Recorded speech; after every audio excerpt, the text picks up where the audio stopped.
Thanks, Chris. Now, in its 7th season, it's the ESPN Sunday Night Game of the Week. Tonight, from Cincinnati, it's the Braves with Tom Glavin on the mound, taking on the Reds and National League MVP Barry Larkin. It's the ESPN Sunday Night Game of the Week.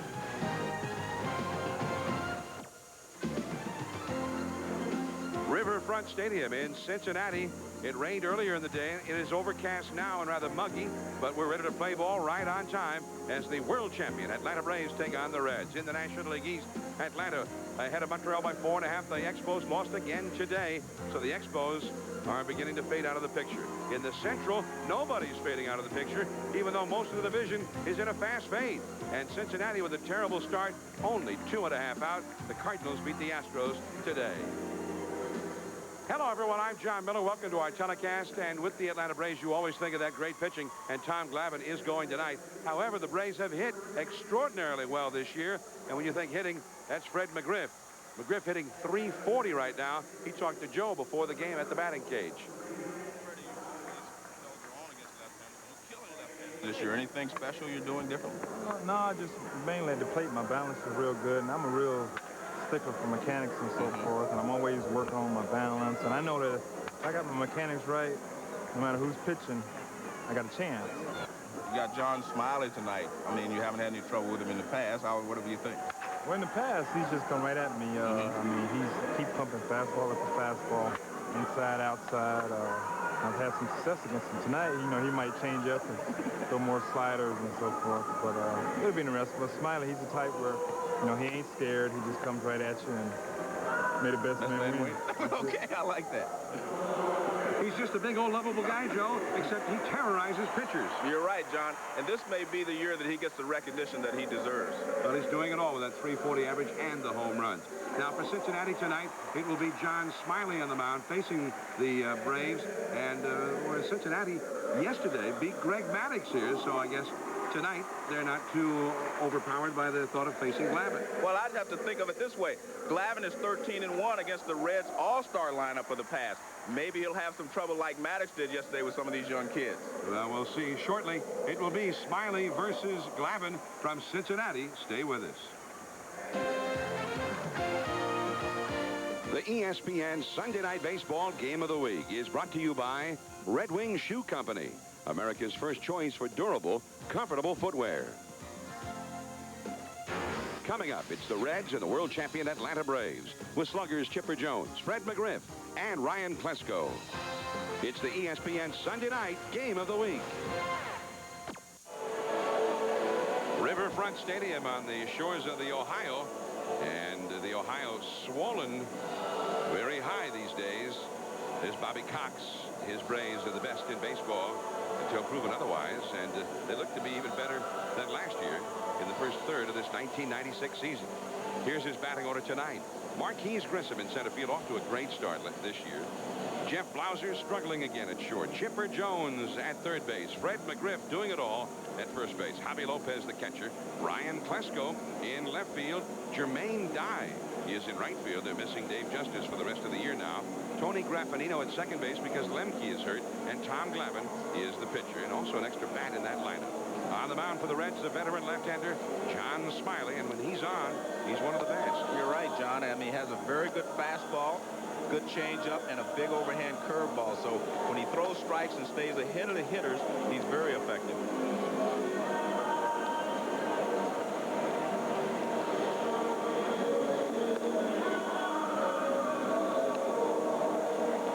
Well, let's take a look at the defense the Cincinnati Reds put out there. A little different than the all-star lineup they put out there in the past. But Barry Larkin is still the shortstop.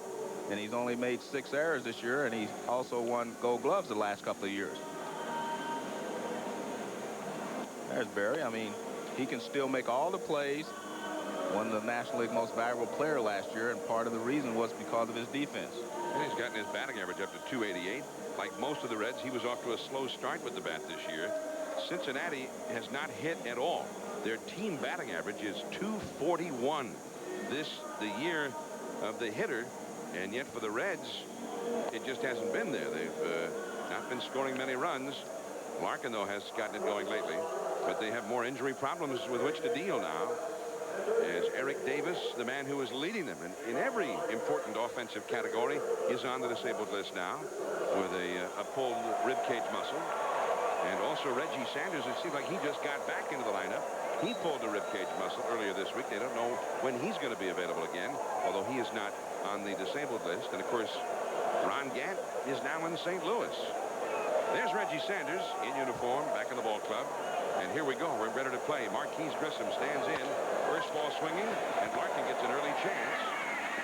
And a wide throw, but Hal Morris handles it, and Grissom is gone on one pitch. Grissom came into the game hitting .284 with 6 homers and 25 batted in. And Joe, he's been an entirely different player the first third of this season than virtually all of last year for Atlanta. Well, he got off to such a slow start last year. He was playing catch-up the entire season.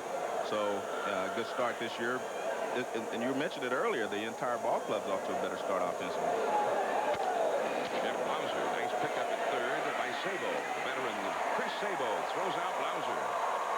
I can't believe it's going to be this easy. That's what I was going to say. It's not your normal start of a ball game. 2 pitches, 2 outs. You know, your leadoff hitter normally takes some pitches, but Grissom has never been your prototype leadoff hitter. In fact, he hits with a little more power, and he will swing at a lot of first pitches as he did today. So now, I guarantee you, Chipper Jones will take a pitch. Well, I hope so. We've got lots of anecdotes and interesting ad-libs to get in here about these guys. Chipper Jones, look at that. I told you. How could I ever doubt? Now it's 0-1 to Chipper. It looked like a good pitch to hit, though, Joe. I think he should have been swinging. Chipper, a switch hitter, and last year, he did not hit for power as a right-handed batter. Well, he wailed away at that curveball, and that's that good Smiley curveball you were talking about. But Chipper Jones so far is hitting for power, right-handed this year. Last year, he was just 2 different kinds of hitters from either side of the plate. This year, he's hitting for power and average both sides. There's that fastball, strike 3 call. It took him 5 pitches to shut down the mighty Braves. The Reds are coming up against Glavin when we get back. ESPN Sunday Night Baseball, and the Cincinnati Reds now ready to bat against Tom Glavin, the ace left-hander. Ray Knight, the new manager of the Reds, is so far the beleaguered manager of the Reds. Had a couple of real long losing streaks already, and the season is not yet a third over. Only played 48 games. They've had a 9-game losing streak and an 8-gamer. Here is Thomas Howard leading it off in center field. Eric Owens just back from the minor leagues in left field. Barry Larkin, the MVP, at short. Chris Sabo, the veteran, hitting cleanup. Brett Boone really struggling. He's been hurt at second base. Hal Morris at first base. Chad Matona just up in the minor leagues in right field. And another veteran back from the '90 World Champs, Joe Oliver at catcher. John Smiley is the pitcher. And on the mound for the Braves is the left-hander Tom Glavin. He is 6-3 with fabulous 2.32 ERA. And that is strike 1. It's interesting, Joe. I mean, Howard batting left-handed against the left-hander Tom Glavin. Well, I guess he's trying to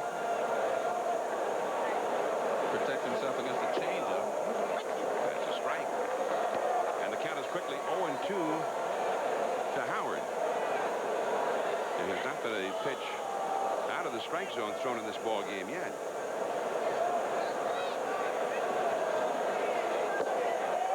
And down he goes.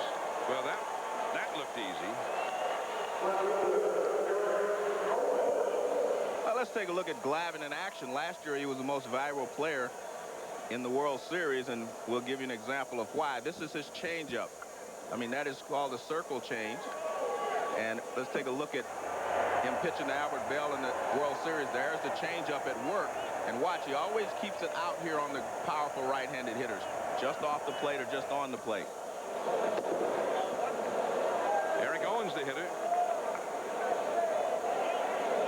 Owens been up a couple of times already this year. Broken bat and caught at second base by Grappanino, and that is out number 2. See the Atlanta defense behind Tom Glavin. Jeff Blauser at shortstop. Off to a poor start, as John mentioned. He already has 14 errors so far this season. He has struggled since the last year. I mean, he has really started to struggle. He had a bad knee for a while, and that could have an effect on how well you stay down and bend on ground balls. So the injury probably is the reason that he has struggled so much on defense. It pains you even to talk about it, doesn't it? Yes, it does. The bad knees for an infielder are a curse, a real curse. And struggle. I thought it was a very diplomatic way of putting it. I mean, 14 errors. Yeah. And he's only played 36 games. Now, that's some kind of struggle, Joe. That's like a world record type struggle. Yeah, that's heavy. 1 ball and 1 strike to Barry Larkin. Larkin, the MVP in the league last year. He's hitting .288, 7 home runs, 19 driven in. And he's been getting a lot of walks this year. He's been on base a lot. Ball is foul on the first base side. First base umpire Ed Montague over there making the call as Fred McGriff went over to pick it up. 1 ball and 2 strikes. 2 down and nobody on. I'm thinking, Joe, pitching duel tonight. I mean, Smiley and Glavin, a couple of lefties, very similar in many ways. Veterans. And in this, the year of the slugger, you know, of the 12 to 11 game, I'm looking for one of these 2-to-1s tonight. What do you think? Well, I think you're exactly right. Smiley pitched well against the Braves in the playoffs last year for 6 or 7 innings. The Reds just could not score. 1 ball and 2 strikes to Barry Larkin. Twice in a row you've seen Larkin lunge after bad pitches here. Well, he's made up his mind that Glavin's going to throw the changeup away, so he's going to go the other way with it. And he's actually chased 2 bad pitches in thinking that way. But he's protecting against the changeup. For Sabo on deck, he would be next. 2 down, nobody on. High pop-up. Chipper Jones. And that is the inning. Barry Larkin pops out. No score after 1 on the shores of the Ohio. Fred McGriff is coming up. No score after 1 from Cincinnati. John, you were expecting a pitching duel. Let's see why. When John Smiley throws the fastball for a strike, as he does with Chipper Jones in the first inning, right over the outside corner, in the big curveball, that is why he is effective. And we'll show you why Glavin's going to be effective, and maybe we will have this matchup you're talking about. And a fastball to Fred McGriff, a foul tip. Fred McGriff hitting better against left-handed pitching right now than against the right-handers. And, of course, he's hitting well against everybody overall anyway. .346, 4th in the league, 15 homers, 48 batted in, 8 of those home runs against left-handers. And, of course, he faces right-handers a lot more often than he faces the lefties. But remember what he said, John, earlier when we talked to him. He said that Smiley usually comes right after him. And so far, 2 fastballs. Slider bounced foul off to the left. 1 ball and 2 strikes to Fred. Real defensive swing there by Fred. Well, I think he was looking for the fastball. But he made another comment that I thought was interesting. He said he's not afraid to challenge him. You know, a lot of pitchers are being accused of being afraid to challenge some of the top hitters, but not Smiley. There it is. Strike 3 call on the outside corner. See, that's what he was talking about, but he mixed that 1 breaking ball in to change his thought pattern. See, Freddie knew that he threw him a lot of fastballs, but that 1 breaking ball set it up. Here's the fastball, and that's a good fastball. Strike 3 call. We'll take a look at it right on the outside corner. Beautiful pitch. 1 down here is Javier Lopez. And Lopez has begun establishing himself as one of the best catchers in the game. He really came to light nationally during that World Series last year with the big pickoff. He picked off Manny Ramirez of Cleveland in a key spot. And he hit the home run off of Martinez to win that ball game. I thought he was great. He's a big, strong guy. Got the breaking ball and lifts it foul and out of play into the crowd off to the right. 2 strikes to Lopez, hitting .290, and he's got 8 home runs and 27 batted in. Hit a home run here yesterday. Got a high changeup and lined it over the left field fence off of Mark Portugal. 1 ball and 2 strikes as he throws the fastball away. I mean, usually you would expect a waste pitch in a 1-2, but these guys have not been wasting any so far. 1 and 2. There's a changeup. Bounce foul on the third base side. 1 ball and 2 strikes with Ryan Klesko, another big slugger for Atlanta, on deck. Smiley is, with his fastball and the same motion on his changeup, I mean, that's what makes him so effective. And then he throws the big, slow curveball in there, but his arm speed, everything is the same. Fastball. Hal Morris. The unassisted put out. Lopez mentioned Thomas Howard leading it off for Cincinnati as a switch hitter, and we remarked about how Thomas was batting left-handed as we see the panoramic view here, the Cincinnati area. And Howard, because he had broken his thumb and missed all of spring training. Remember, he had that freak accident when he took his suitcases down the stairs on his way to go to spring training, stumbled, broke his thumb, missed all of spring training, and decided that he was better off this year because of the lack of preparation to just go as a lefty. So that's why he was batting left-handed against Glavin. 0-1 to Klesko. This guy is one of the strongest hitters around, and he also, I think, really came to national prominence during that World Series last year. He hit some tremendous home runs. This is the kind of a guy who just exudes raw power at the plate, the way he approaches it. I mean, Mcgriff's got a real kind of a compact stroke, but Klesko looks like he's trying to murder the ball. 1 ball and 2 strikes. 2 down, nobody on. Oh, down he goes, and he's coming right after him. 3 strikeouts already for Smiley, off to a great start. Sabo coming up against Glavin. John Miller, Joe Morgan, Sunday Night Baseball. Tom Glavin, a quick first inning. Yeah, John, we showed you what makes John Smiley so effective. This is what makes Glavin effective. Change up away. You see how Larkin is fighting that ball off outside? Now he comes back inside with a little more velocity than he's had in the past. And all you can do is pop it up. He tries to get to it. You can't catch up with it. That keeps the hitters off of that changeup. Keeps them from sitting and looking for it.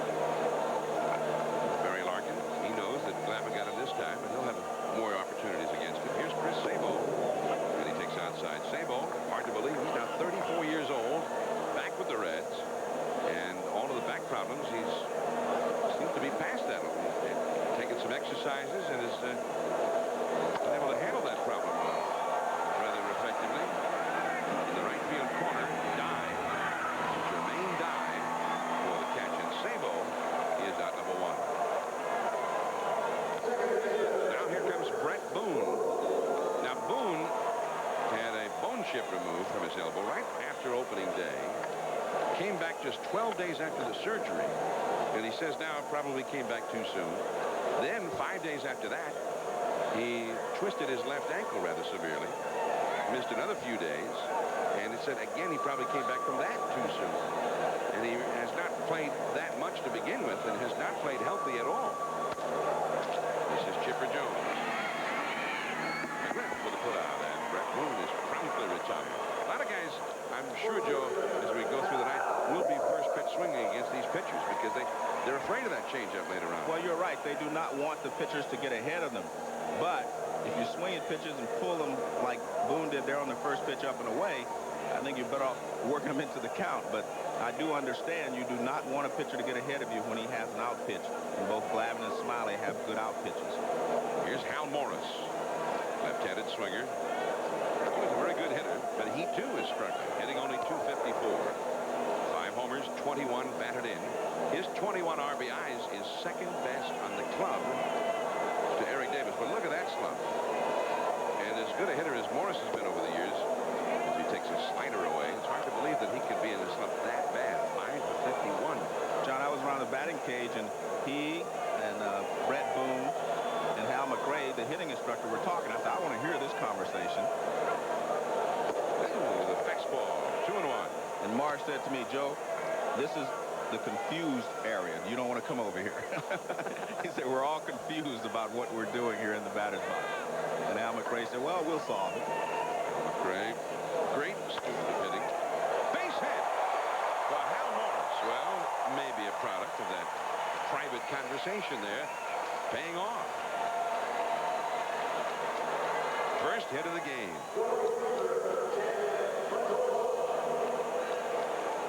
Now, this is a pitch that's down and about the middle of the plate. The ball's hit hard. Blauser starts for it, and then he makes a dive, but he can't quite come up with it. Maybe even if he catches on the short hop, he's not going to be able to throw Morris out.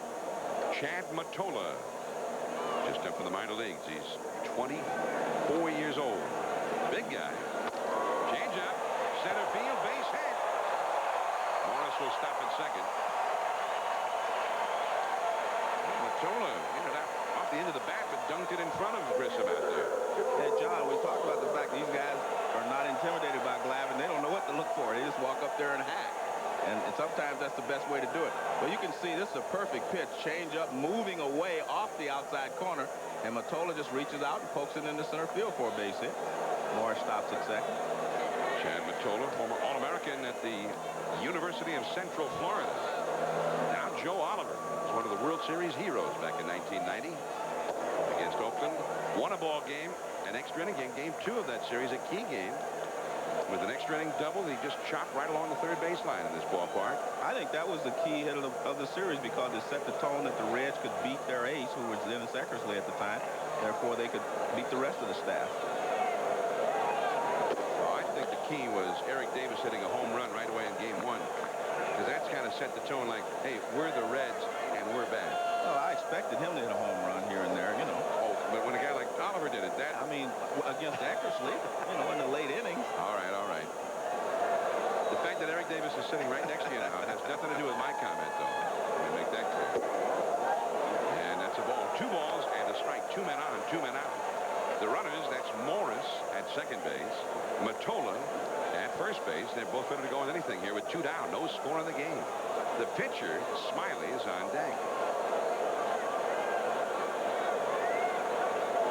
2-1 the count. And he took something off that fastball, Joe, for a foul tip. That wasn't his real good changeup, the one that, you know, he throws a little slower with a lot of movement. That one, like you said, it was kind of like a dead fish fastball, some people call that. Meaning you just take a little bit off and throw a batting practice type fastball. And Glavin, like his counterpart, the right-hander, Maddox, they both do that. And the good fastball got him swinging. Well, we've been talking about Eric Davis being up here. We'll chat with him when we come back. No score after 2. I'm John Miller with Joe Morgan, and with us, Eric Davis, injured right now, but one of the great stories of 1996. And Eric, you missed all of last year. Did you dream that you could come back this strong? Well, I didn't know what to expect. I mean, when I decided to come out of retirement, I just wanted to come back and just to prove to myself that I can play. And once I got down to spring training, I saw my different swings and the way I was playing the game started to come back. So I knew I was able to do the things because I was totally healthy. Well, we feel like we kind of got you really going big time because on a Sunday night ball game in San Francisco, you hit the grand slam against the Giants. You'd hit one the day before as well. And then you just went on a tear after that. Well, I've always enjoyed hitting in that ballpark. I had a lot of success in that ballpark. And, you know, over the years, those pitchers have tried to come at me with fastballs, and I was ready for the challenge. So it had nothing to do with me and Joe, then you're saying? Well, it had a lot to do with you and Joe. Okay, good, good. That's right, Eric. Here's Jermaine Dye, and he takes a fastball for a strike from John Smiley. Now, what about this Reds ball club? I mean, here you are. You've been the big man. A lot of guys are struggling. They've been hurt. And are they going to be able to carry on without you? Ground ball to Brett Boone. And Dye is retired. 1 away. Well, I think we have enough. If we get Reggie back, I think we have enough. Now, here's that grand slam, by the way. We wanted you to enjoy it again. Well, it was a fastball from Juden, and I knew he didn't want to walk me, so he was trying to come at me with fastballs, and I knew they was trying to get me out, so I was ready for him. Well, that was the way to pitch you before. Fastballs up. Well, over the course of my career, I've been able to hit high fastballs, but because of the injuries that I've had since I tore my kidney and when I messed up my neck, I just wasn't physically able to hit the high fastball, so people felt like they could get me out that way. Tony Graffinino, first ball swinging, and he fouls out to Chris Sabo, out number 2. So Eric, you have to talk real fast because everybody's going down on one pitch. These guys are unbelievable tonight. First pitch swinging. Now, Smiley, I mean, this guy, the way he started the game tonight is the way we think of Smiley. I mean, a crafty pitcher, but with great stuff, and one of the best pitchers around, but he's really struggled this year. What's wrong? Well, he's had some good games, and he's had some bad games. I think he's been inconsistent with location of his fastball, and when you get behind Major League hitters and you have to come in there, you know, it's going to be very hard for you to win. I mean, these guys swing the bats up here, but when he's changing speeds and hitting his spots, he's a tough pitcher. The batter is Tom Glavin, who is a pretty good hitter. Yeah, he ran me into some gaps a few times. I mean, you know, all them Braves pitchers, you know, they go up there, they swing the bat well, they help themselves, they move the run along. That's why they're a great team and great pitchers. Well, it's 1 ball to 1 strike now to Glavin. 2 down, nobody on. No score in the game, and there is strike 2. 1 ball to 2 strike. We don't want to get into it right now. We're going to broach this subject again when we come back in the last of the inning about taking the year off and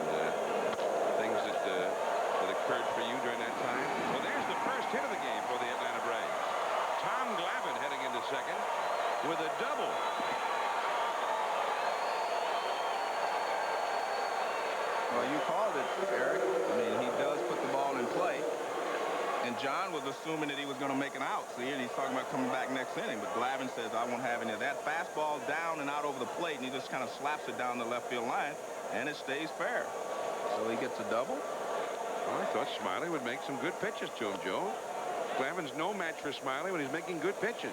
Well, he did overpower him with the first two, but you get 3 in this game. You got to bear down on Glavin. All right. Here's Marquise Grissom. Just quit saying it like it's my fault that he hit a double. Grissom, and that is a strike. Marquise swung at the first pitch of the game and grounded out to shortstop. Well, with a win tonight, even as bad a start as the Reds have had, Eric, the Reds will be 2 games out of first in the second. Well, that's what the amazing thing about this whole thing. We haven't played nearly as even competitive baseball as we're capable of playing. No one in our division, really.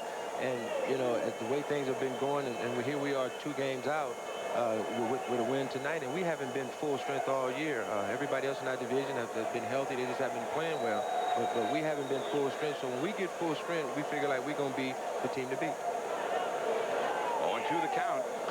And that's a foul out of play. So that's very confident talk. I mean, the club's struggling, but you feel like even so, everybody gets back that the Reds are still the class of the division. Well, you have to be confident. If you look at what we went through, not having Brett Boone, not having Jose Rijo, Reggie's been out, you know, I'm down now, and, you know, not even playing competitive baseball, and you're 2.5 games out, you have to be optimistic. Brett Boone throws out Grissom. 1 hit and 1 left. John Smiley will coming up, and we'll have more with Eric Davis when we return to Cincinnati after this. John Miller, Joe Morgan, Sunday Night Baseball. No score in the game. Last of the third. The Cincinnati Reds coming up against the Braves left-hander Tom Glavin, and it's the pitcher John Smiley at the plate. First ball swinging. Joe Vanola, or rather, I got the wrong. Joe Vanola. I got the wrong Italian second baseman. Graffinino. Joe Vanola throws him out. Now, coming up Thursday at 8 Eastern, 5 Pacific, it's the Florida Panthers and the Colorado Avalanche in Game 2 of the Stanley Cup Finals. The Panthers are led by their outstanding goalie John Van Beesbrook, while the Avalanche feature playoff scoring leader Joey Sakic. That's Colorado and Florida. Thursday at 8 p.m. It's hockey on ESPN. 1 out, nobody on. And here is Thomas Howard, who is, as we mentioned now, going just as a left-handed hitter. And he takes a ball swing. Eric Davis is with us. And Eric, you told me something interesting in San Francisco about the perspective you had on the game when you sat out a year and how it kind of changed the way you looked at it a little bit. Can you recount that for us? Well, when you get into a ritual like we were doing, and I've been playing for 17 years now, it becomes a business and you look at it as a job. But when I retired and I stepped away from the game, I really looked at it from the outside looking in for the first time, and I realized how blessed and lucky I really was to be able to put this uniform on and to go out there and to play at a level that there's no game that's higher than playing at this level. And it just made me appreciate what I've accomplished and what I wanted to do. And every time I put that uniform on, I appreciate it a little bit more. So would that be your advice to other Major League players? Hey, to kind of keep that perspective? How lucky you are to be here? If I had to make that decision, I would let everybody take a year off just to sit back and look at what life is really all about, what the game is all about, how blessed we really are, and you'll see a lot more players really enjoying the game and playing with a lot more enthusiasm and not, you know, making complaints about this and little small complaints about that, because it's a lot of people that wish they could do what we do. Well, you know, Joe and I commented that night in San Francisco. I mean, it was as if we could see in your play how much fun you were having out there. Well, I'm enjoying myself more this year than I have, I could say, since I've been playing. I mean, being on the outside and having something that you love to do and not being able to do it, and then getting a second chance to come back and do it. I mean, you know, no matter if I never get another hit or I never drive in another run, I'm going to enjoy myself because I know that this is what I love to do. The batter is Eric Owens after Howard popped out to short. It's a 3-1 count to Owens. Barry Larkin on deck. He would be next. 2 down, nobody on. We're in the third. No score.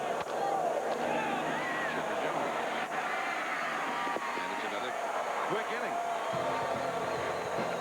The ESPN Sunday Night Baseball Game of the Week. No score after 3. Blauser, Jones, and Mcgriff are coming up.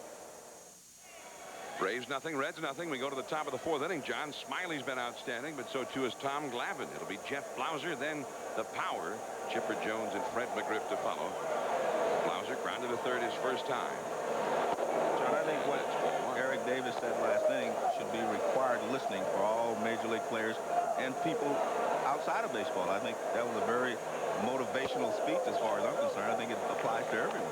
Well, I mean, a baseball career, I mean, and as long as you play, Joe, right, it still goes by quickly. Yes, it does. I mean, when I walked away, I wasn't really ready to walk away, but I knew it was time. So, unfortunately, I didn't have a chance to come back, but I got a chance to finish my career anyway. So, I think that what Eric is saying is that maybe at the end of one season, everybody should look back and say, well, what would I be without baseball, or what would I be doing without this enjoyment that I've just experienced the last 6 months?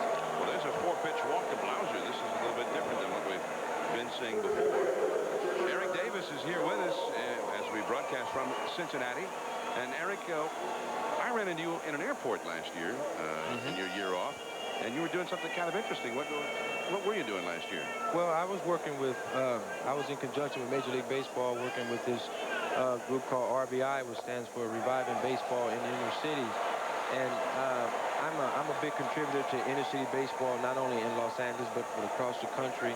And, you know, it's a situation where I was giving back. And I still have some things that I'm doing where I can help Major League Baseball build fields for these kids throughout the country. I'm in a situation where I'm raising money for these kids. So even if I wouldn't have come back, then I've always had something to do with helping the kids in inner cities across the country. Well, seeing you last summer, just by chance, and talking to you about it, it sounded like you were getting a lot of fulfillment from that work. Well, anytime I can give something back to where I know I came from, and not just in Los Angeles, but there's inner cities all over this country. And anytime that I can give something back, I have to be fulfilled. Everyone should be fulfilled when they give something back. I've seen that baseball take hold in the inner cities again, too. Well, actually, that's where it will all start. And you know, in order to get these fans to coming back, that's where we have to reach out to these young kids and get them motivated back into playing baseball again, because we're losing a lot of great athletes to football and basketball. 2-1 the count to Chipper Jones. Blauser led off the inning with a walk. It was a pass ball charge to Oliver, putting Blauser at second, and now Chipper Jones is trying to get him over to third base here with Fred McGriff on deck. Well, Eric, it's always a great pleasure to see you. We're very disappointed you weren't able to be in there tonight. Are you going to be able to get back soon, or what? Well, I'm feeling pretty good. I've been getting my treatment. It wasn't as bad as we thought it was, so, you know, I'm going to welcome the 5 or 6 days that I have left and just get myself ready, and hopefully I'll be able to play when we get back to the West Coast. And what exactly, well, this will hold the runner at second. Blauser throws out Jones, and with McGriff coming up, what was the injury again? Well, I just had a mild strain of a muscle around my rib cage that, you know, was acting up a little bit. Well, swinging too hard? Yeah. No, actually, I did it when I was still in third base in Colorado. I was avoiding the tag. Castillo was coming at me, and I kind of went awkward and stretched that muscle in the front. And then I heard it swing after the fact. Well, just knock that stuff off now. Yeah. Well, I'm not going to run as much, hopefully. Eric Davis, again, many thanks for being with us. Thank you, man. All the best. And Joe.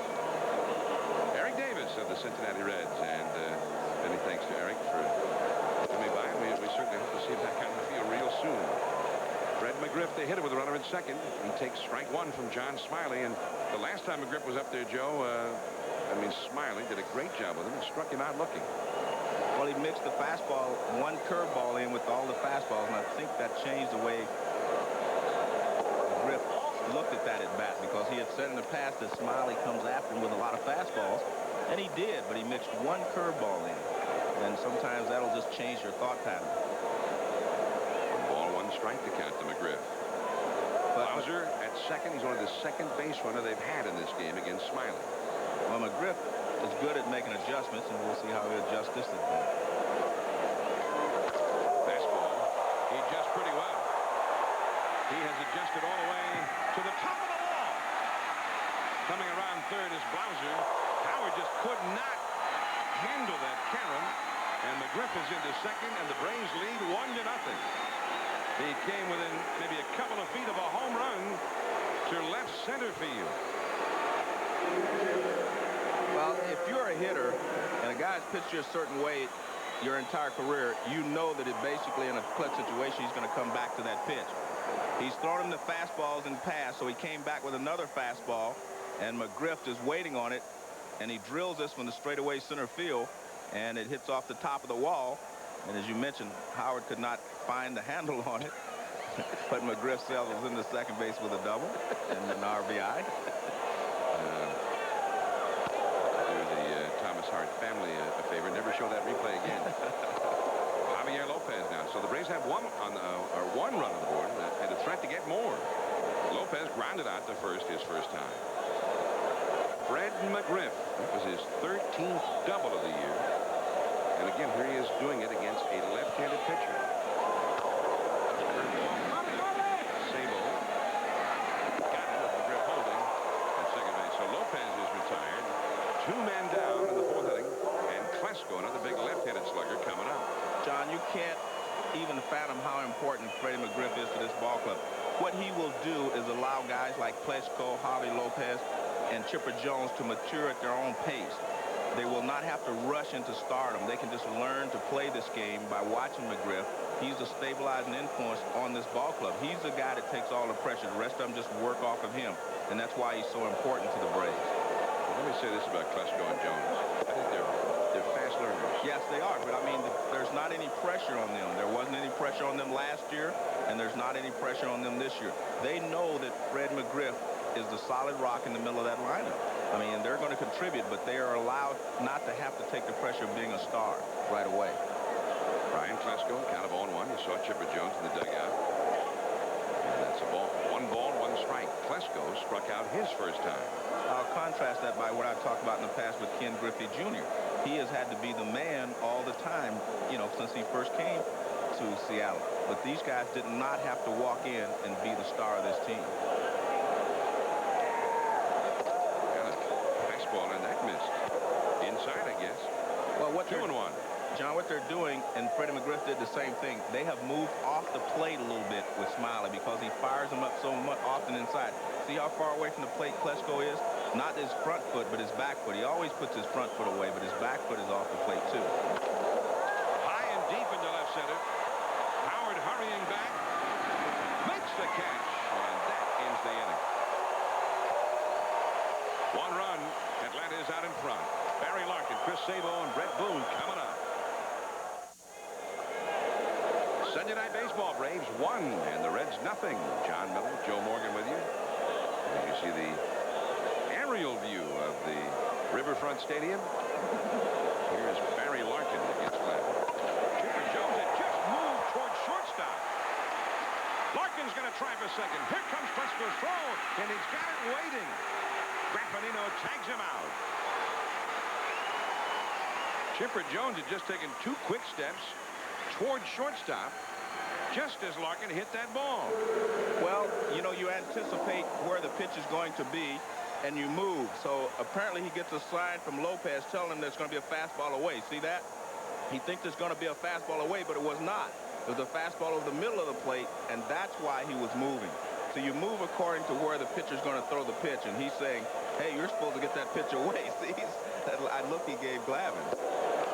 Now Chris Sabo, the hitter. How did they score that? Base hit? A single and out from the left fielder to the second baseman, 7-4.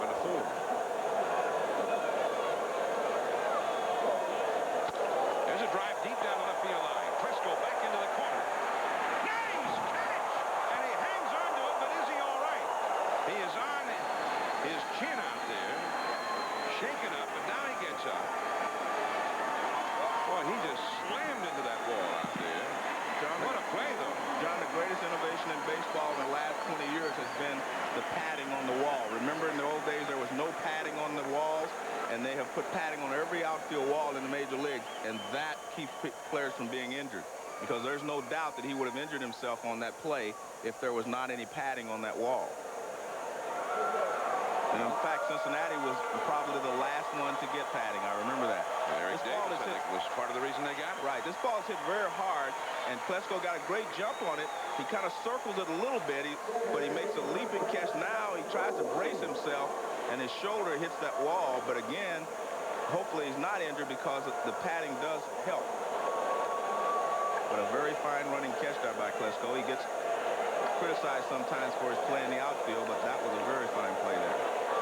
So Chris Sabo loses an extra base hit. 2 down, nobody on. Brett Boone, the hitter. And it's a strike from Glavin. 0-1 the count. 1-0. The Braves ahead on an unearned run. Remember the passed ball charge to Joe Oliver. And passed ball to get an unearned run. Here's Jermaine Dye. And that is the inning. So they made some noise against Glavin. Nothing across. 1-0 Atlanta after 4. Larry Beal in the studio. Network MCI takes us to County Stadium for the Brewers and the Indians and the Manny Ramirez Show. In the 8th, here it comes. And there it goes off of Rich Garcia. Manny 3 for 4, 2 doubles, his 12th homer of the year. Cleveland wins 11-6.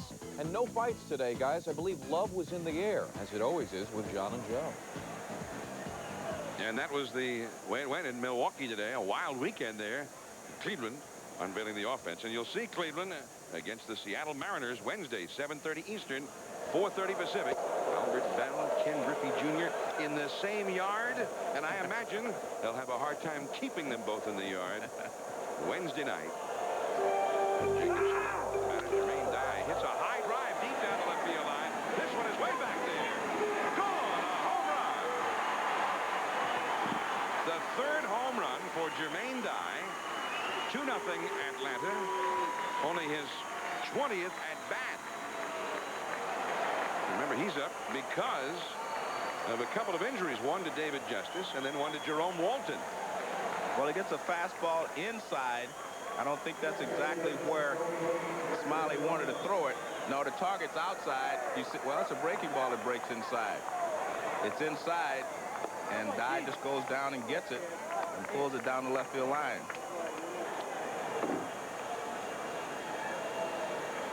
Now here is Tony Graffinino, and he takes ball 1. 2-0 Atlanta. Graffinino fouled out to third his first time. The pitch is too low. 2-0. So unlike the run in the 4th inning, which was helped out because of a pass ball, this one is very much an earned run. A booming shot by Dye. Shows a lot of power on that one. Well, he had to generate all the power because it was a slow curveball that broke down. It was down. Just got under it and drove it in the second deck as well. Jermaine Dye, only 22 years of age, born in Oakland, California.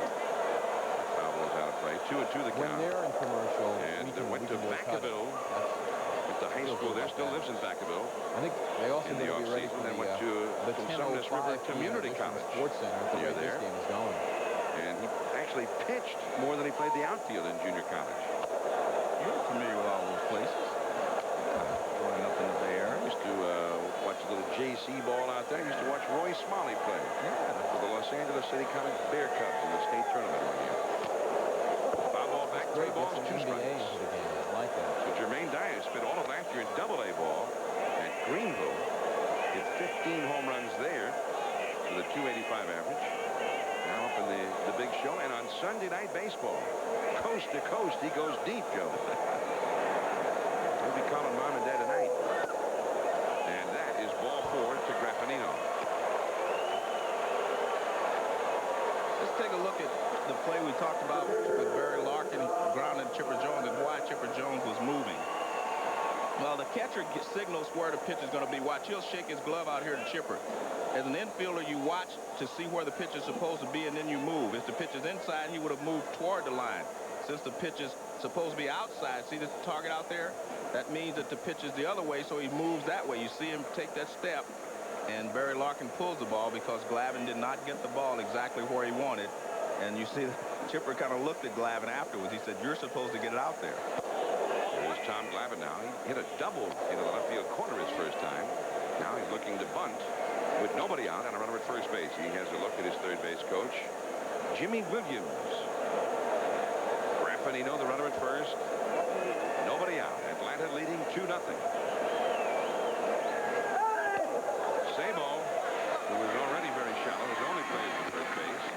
And Glavin gets it done. Glavin helps himself in a lot of little ways like that. Graffinino with one down, and leadoff man Marquise Grissom coming up.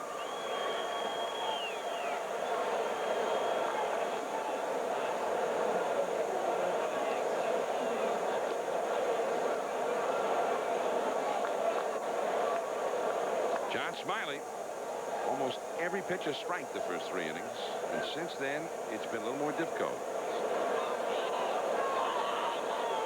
He has not been quite as sharp, and perhaps maybe the Braves have been a little more patient against him. The curveball is too low. Grissom swung at the very first pitch of the game and grounded out. Blauser swung at the second pitch of the game and grounded out. So you're saying they were not giving him an opportunity to be wild, or to miss with a couple of pitches.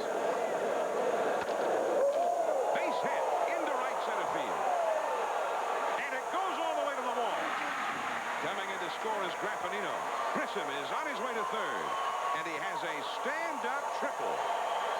3-0 Atlanta. Well, that shows you what the wet AstroTurf will do.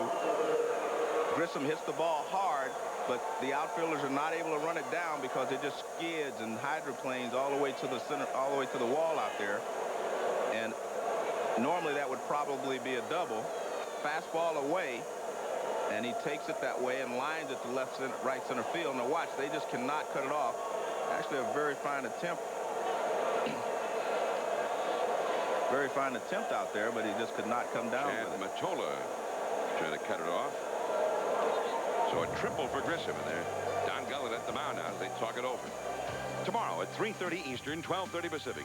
It's winners bracket action for the College World Series as Florida takes on LSU. Then at 7:30 Eastern, Florida State will meet Wichita State, and the winner will stand on Omaha. The loser will go home in this double elimination tournament, the College World Series, all this week on ESPN.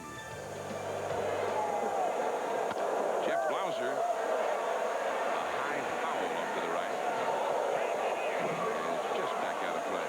Oliver went all the way over, but the ball is back into the second row. Bullpen activity for Cincinnati. Hector Carrasco, big right-hander, starts to loosen up now after the visit by Don Gullet. And the Reds are going to play the infield in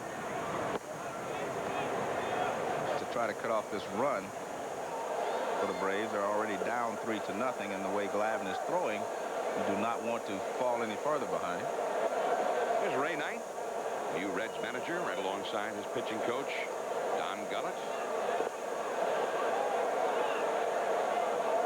Field, as Joe mentioned, is pulled in. Curveball hit deep down the left field line, but foul. And amongst the spectators out there, 0-2 the count. And the sun has set, and nighttime settles in here in the shores of the Ohio River. Cincinnati, Ohio. Just across the river, Kentucky.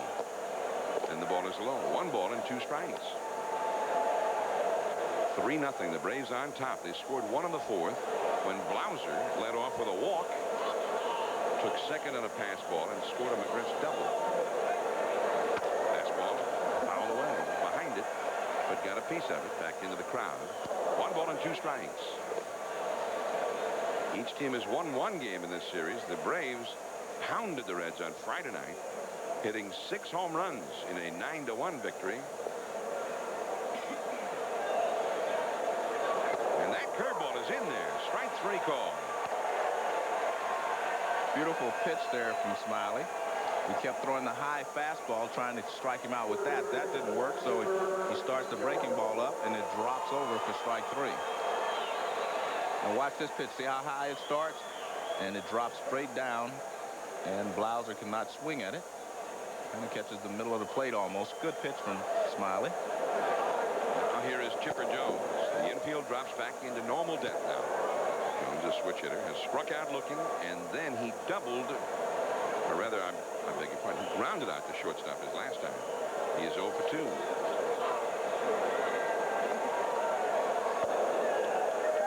One of his at-bats from another ball game entirely flashed into my head, Joe. I beg your pardon. I thought maybe you were at the College World Series. They hit lots of doubles there. Listen, I don't want you going back there. I want you concentrating on the Sunday night baseball. You know, I get a little jealous when you start working with other people like that. That's a pop foul out of play. 2-1. Further bullpen activity going for the Red. But you are going back, aren't you? You're going back to the college. Yes. Yeah, that's all right. Marcus Moore, number 53, on the right of the screen, has joined Carrasco, both right-handed. Here comes a steal of home attempt, and he is safe. Marquise Grissom has stolen home.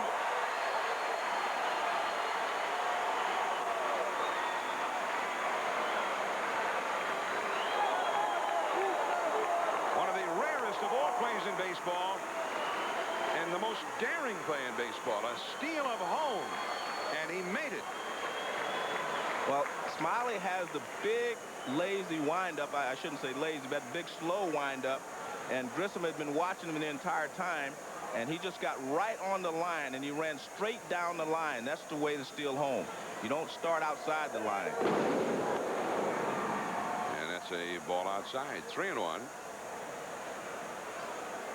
And ball 4. The scoreboard did not put up the ball that was thrown as the steal of home was being accomplished. Ball 4 to Jones. Smiley never looked at him. And then he threw the ball up and away. If he throws it on the inside, if he knows he's coming, you should throw the ball inside. Here comes Mcgriff Grissom straight down the line, and you see dives. Joe Oliver tries to block him off, but he can't do so. Now this pitch is up and away. If the pitch would have been down and in, he may have had a chance at him, but since the pitch was up and away, no chance to block the play. Marquise Grissom. The steal of home. Now Mcgriff takes ball 1. Mcgriff hit a shot off the left center field wall, almost left the ballpark. Hit right near the top, and he settled for an RBI double. Jones at first. The fastball is too low. 2 and 0 the count. You ever steal home, Joe, like that? Yes, I stole home once. Perez was hitting, and he told me never do that again because he would swing the next time. It's the only time. I only stole home once in my career. Well, that brings up a point, though. If you're Marquise Grissom, Chipper Jones up, you try to get the word to him that you're planning to steal home. Yeah, well, Tony told me never do it again, and I believed him, and I didn't try it again because he said he would swing the next time. He said he was paid to drive in runs. Let him do his job. Cost him an RBI. Yeah. Ground ball to second. Boone throws out Mcgriff to end the inning. 3 runs for Atlanta, including the daring steal of home by Grissom. 4-0 Atlanta. Sunday Night Baseball, 4-0 Atlanta. As we go to the last of the 5th inning, Hal Morris to lead it off against Tom Glavin. And that's ball 1. Morris singled his first time. It was a very picturesque look inside of Riverfront Stadium from the MetLife Blimp, which is here tonight. We're glad to have them to help enhance our coverage of Sunday Night Baseball. That is a called strike. 1 ball, 1 strike to count.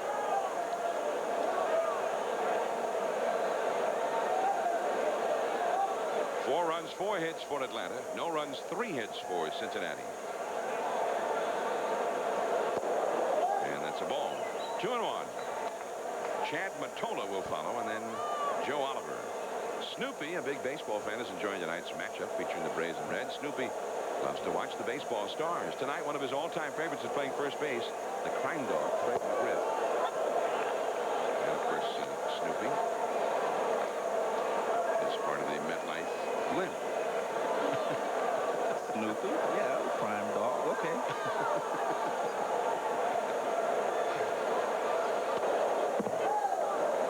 I need to read those before I actually put them on the air, though, you know. So you'll know how to react, huh? Yeah, they said, read something about the blimp, and then I'm reading about Snoopy. And the crime dog. Not that I don't like Snoopy. I And love the crime dog. You got the crime dog in there. Snoopy and the crime dog. Yeah, sounds like a group from back in the 60s. 3-2 the count to Morris. Bullpen activity for the Reds, by the way. The pitcher, Smiley, is due up 4th in this inning. 4-0. Atlanta is out in front. Right to the second baseman, Glavin. He throws it out. Well, I think Smiley has been the victim of what we've seen so often this year, and that is a pitcher having one bad inning. I mean, he was throwing awfully well the first 3 innings, and all of a sudden, you know, he has one bad inning, and now it's a 4-0 ball game. I mean, we've seen that all too often this year. You don't normally see it get 1-1-1-1. You see one bad inning from a pitcher, no matter how well he's throwing. Here is Chad Matona. He singled his first time. 1 ball and no strikes to him. Well, Tom Glavin, I mean, this is his situation. Got a nice lead to work with now. If he misses on a pitch and the guy hits a solo homer, no big deal. Right. And this is where he starts making hitters look bad. You don't ever want to be down 4-0 to Glavin, or for that matter, Maddox or Smoltz or Avery. Any of the Atlanta pitchers. 4-0 Atlanta, last of the 5th. 1 ball, 1 strike to Matona. Just off the outside. And it is 2-1. Glavin, in the clinching game of the World Series last October, not only defeated the Cleveland Indians, he defeated them 1-0. Cleveland, the highest scoring team in, what, 45 years in baseball, since 1950. And he shut them out for 8 innings on 1 hit. And won the ball game 1-0, although Mark Wohlers came on to finish it out in the 9th inning. He could have finished it. He could have, but he was throwing so well that he day. actually told his pitching coach that he probably had it. There's a base hit for Matona. He's 2 for 2. Johnny, you were talking, Leo Mazzoni told you that he thought that maybe these 4 guys were one of the best all-time pitching staffs in the history of Major League Baseball. Let's take a look at this pitch to Matona. He got a changeup that he hit in the right center field the first time. Now he waits on this one a little bit better. He waits on it and pulls it in the hole. See how he waited on that changeup? Pretty good hitting there. You have to be pretty strong to do that as well. Ball's away from you to pull it in the hole like that. Now Joe Oliver. He punches one foul down the right field line. John, I want to make a point on that. You know what Mazzoni said about this being the best staff ever. I think sometimes we forget, because they are so good, that they pitch in the launching pad. You know, the Dodgers are second all the time in the National League in earned run average, but they have a pitcher's ballpark. But the Atlanta Braves pitch in a hitter's ballpark. So what they do is really more phenomenal than we give them credit for sometimes. Indeed. 0-2 now to Joe Oliver. Atlanta Stadium has the highest elevation of any ballpark outside of Denver in Major League Baseball. So the ball does seem to carry better there than almost anywhere else. Well, they don't call it the launching pad for nothing. I mean, they just launch it. The ball just launches out there off. Base hit to right field. Along the line. Dye over to pick it up, and it goes past him. Coming around third is Matona. He's being waved home, and he will score without a throw. Stopping at second is Oliver. 4-1 Atlanta.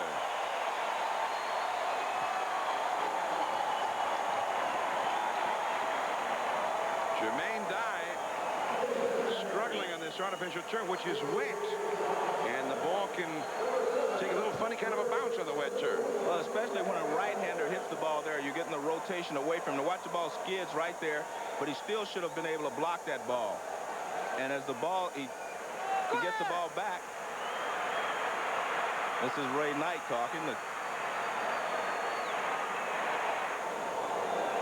Ray was sort of like coaching him from over there. I couldn't quite make out what Ray was saying there, though. It sounded to me like he said, I think he said, go ahead. That was it. Okay. Probably just what the third base coach was saying. It's a single and an error to the right fielder. And here is Curtis Goodwin. Just back up from the minor leagues yesterday. Former Baltimore Oriole, and he takes a called strike. Goodwin pinch hitting for Smiley. They have only one right-handed hitter on the bench. That's Reggie Sanders, and he's not available because of the ribcage injury. So Curtis Goodwin, who helped get them going against Maddox yesterday. He stepped right up there in the first inning and doubled against Maddox, stole third base, and scored the first run of the game. Smiley is finished for the night after just 5 innings. And he got off to that type of a start when he came up with Baltimore, remember, a couple years ago. Curtis Goodwin, well, he came up last year. Yeah, base hit, stealing bases. He gave them a spark.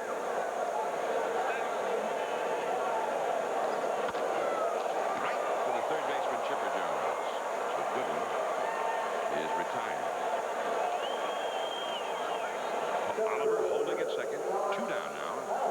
Thomas Howard coming up. Good hitting there. He just doesn't get enough of it to hit his pass, Chipper Jones. But you see Chipper Jones, he quickly looking at second base. But Joe Oliver does a good job of not getting doubled off on that play, and especially when you're down by 3 runs. Now Thomas Howard struck out and popped out to short. Now a ball gets loose from the Cincinnati bullpen. So timeout is taken. Marcus Moore has been warming up out there, so we'll see him in the 6th inning. Here's Marcus. Well, a big at-bat here for Thomas Howard. If he could get the clutch hit to get Oliver home, then the Reds would have cut into that lead rather significantly here in the 5th inning. And that's a ball outside from Glavin to Howard. 1 ball and no strikes. Cincinnati Reds playing without Reggie Sanders, without their outstanding center fielder Eric Davis, who's been their big run producer. Chased a high pitch there. 1 ball, 1 strike. Sometimes guys, Joel, they say, I'm going to swing at this guy's fastball. If he throws me a fastball, that's the one I want. He's got a good curve, good changeup.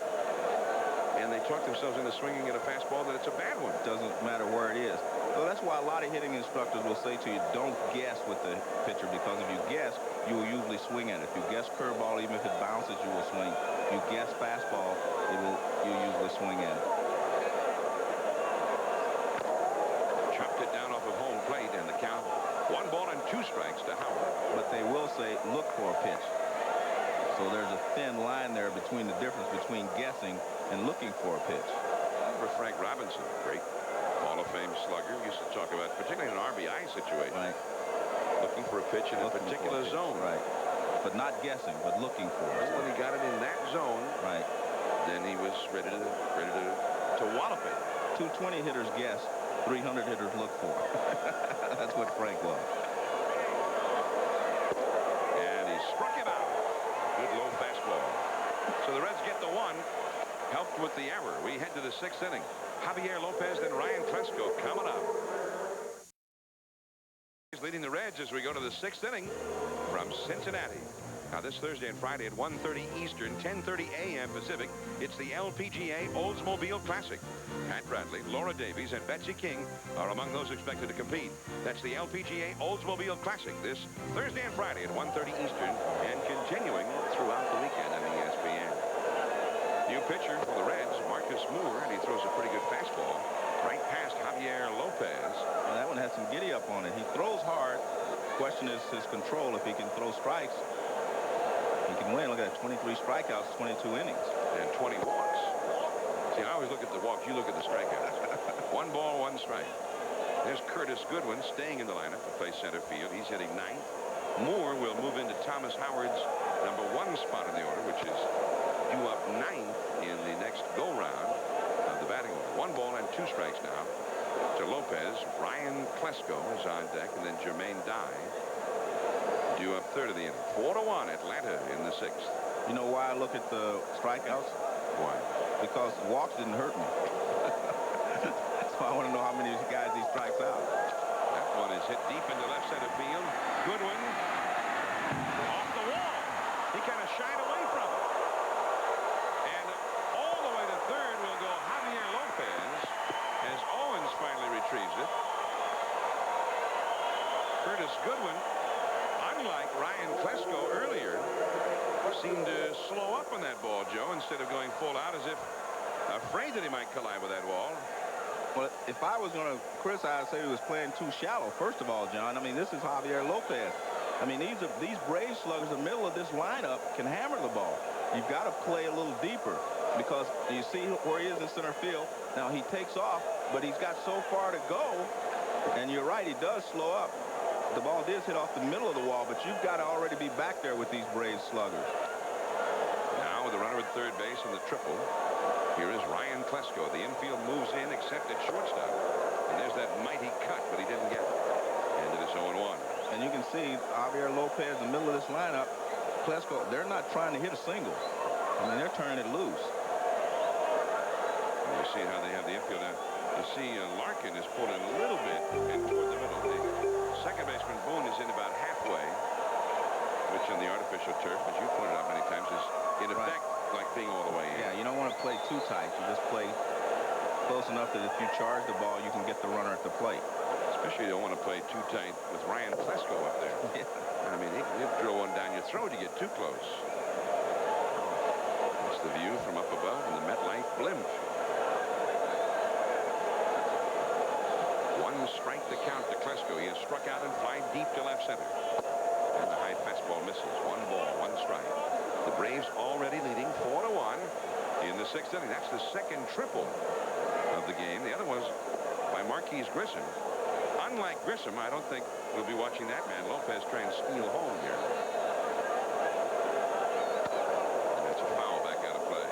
You know, I think we should mention Grissom not only stole home to bring home the 4th run of the game, but due to subsequent events, they might not have scored that run at all had he not stolen home. Jones ended up walking, and then Mcgriff grounded out the second after that to end the inning. If you're going to steal home, obviously you shouldn't try it with no one out. You try to steal home with 2 outs where it takes a base hit or an error or something to score you. So he chose the right time to do it. Plus he had a right-handed hitter up at the plate. Now time is taken. It seems that Oliver and Moore are not together about what to throw Klesko here. And now Ray Knight, the manager, is going to get out there and get involved in this discussion himself. This is a big spot in the game here, and Ray is making it clear here what he's thinking. Well, I can tell you exactly what he said. He said, I want you to establish your fastball. That's exactly what he said. So you think Moore is... Well, he was shaking him off. He wanted to throw something other than a fastball, and he said, I want you to establish your fastball before you go to something else. I think that's what he was trying to say. Well, no, that's what he was saying. 1-2 the count to Klesko. Into left field. Should be plenty deep enough to score Lopez. The catch made by Owens, and Lopez scores. Nice throw. Pretty good arm shown there by Owens. 5-1 Atlanta. Ray Knight, the manager, is wearing a microphone. And hey, here's what he told him. What are you thinking right here? If you're going to go off the plate, it's going to be, a foot off the plate. Where, if you go, I want you to go inside with this fastball. You hear me? I'd rather not go away. Forget away. Right. Okay? Forget away. Go right in this kitchen here, okay? Right okay. through me. Well, he did. He went inside with the fastball. I mean... Now here is Jermaine Dye. And here's a look at what the pitch actually was. Fastball. Inside. Well, he made a perfect pitch. He threw it exactly where Ray wanted him to throw it. He got his man out. Yeah. 1 ball, 1 strike. But it also got the run home with the sacrifice fly. Jermaine Dye, he blasted a home run his last time up there. Right to third. Bad hop off of Sabo. Not in time. You call that a bad hop? We don't have bad hops on AstroTurf. Well, Sabo told me before the game that he thinks this is the best AstroTurf in the National League. And he likes it a lot. Let's ask him now. No, he just misplayed this. First of all, he waits on it. See right there? He waits on it, John. If he'd have made 1 step forward and got it, he should have come and got it on the short hop. I mean, Brooks Robinson wouldn't have waited on that. Oh, sure. Always bring up Brooks. Yeah. Well, Babe Ruth wouldn't have hit just a little pop fly to left field like that either. Just like Klesko. Come on. 1 down. Graffinino. That's an error on Sabo. I guarantee if I ask Sabo after the game about that play, he'll tell me it was a bad hop. Well, there aren't any bad hops on AstroTurf. That's one of the great things about AstroTurf. Graffinino, the hitter, and he takes ball 1 inside. 5-1 Atlanta. We're in the 6th inning. The Braves scored all of their runs in the middle 3 innings. They get 1 in the 4th, 3 in the 5th, and now against reliever Marcus Moore, they have another 1 home. And with 1 out, they have a runner at first. Dye, the runner at first. Graffinino down the third base line. Nice pickup by Sabo. There's 1. And Boone is too late with the was that a bad hop there? You don't get bad hops on turf. What are you talking about? Nice play there by Sabo. He backhands this ball because when the ball does come off the off the turf and hits the dirt, sometimes you do get an erratic spin. Oh. Yeah. But watch this play. I mean, backhands it. Then he throws to second. Boone should have just held the ball because there's no chance, you know, to double up the runner at first. He's just going to throw it away. Play right there. That's what I said, Ray. Nice play. Nice play right there, Ray. We agree. Joe agrees, Ray. And I agree that he should throw that fastball inside. I mean, even when a little comment like that, you're going to analyze whether he was right or not.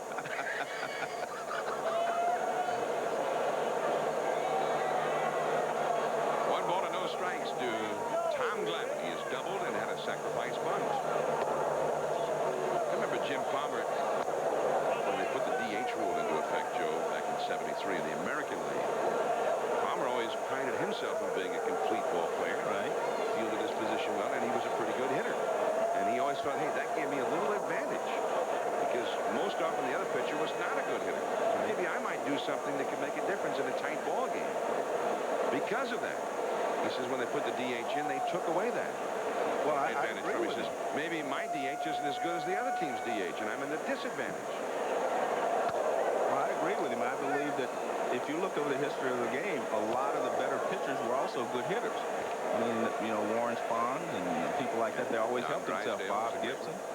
Yeah, they Fish always Hunter helped was pretty them. good. Yeah, they helped themselves. So I think that does give you an added edge if you're better than the opposing pitcher as a hitter. Don Newcomb. Yeah. See, I'm coming up with a long list of good. That's too high. And it is 3-1 now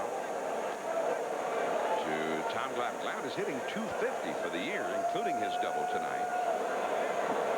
He is one of those guys, has that little advantage. He almost always is a better hitting pitcher than his opposite number.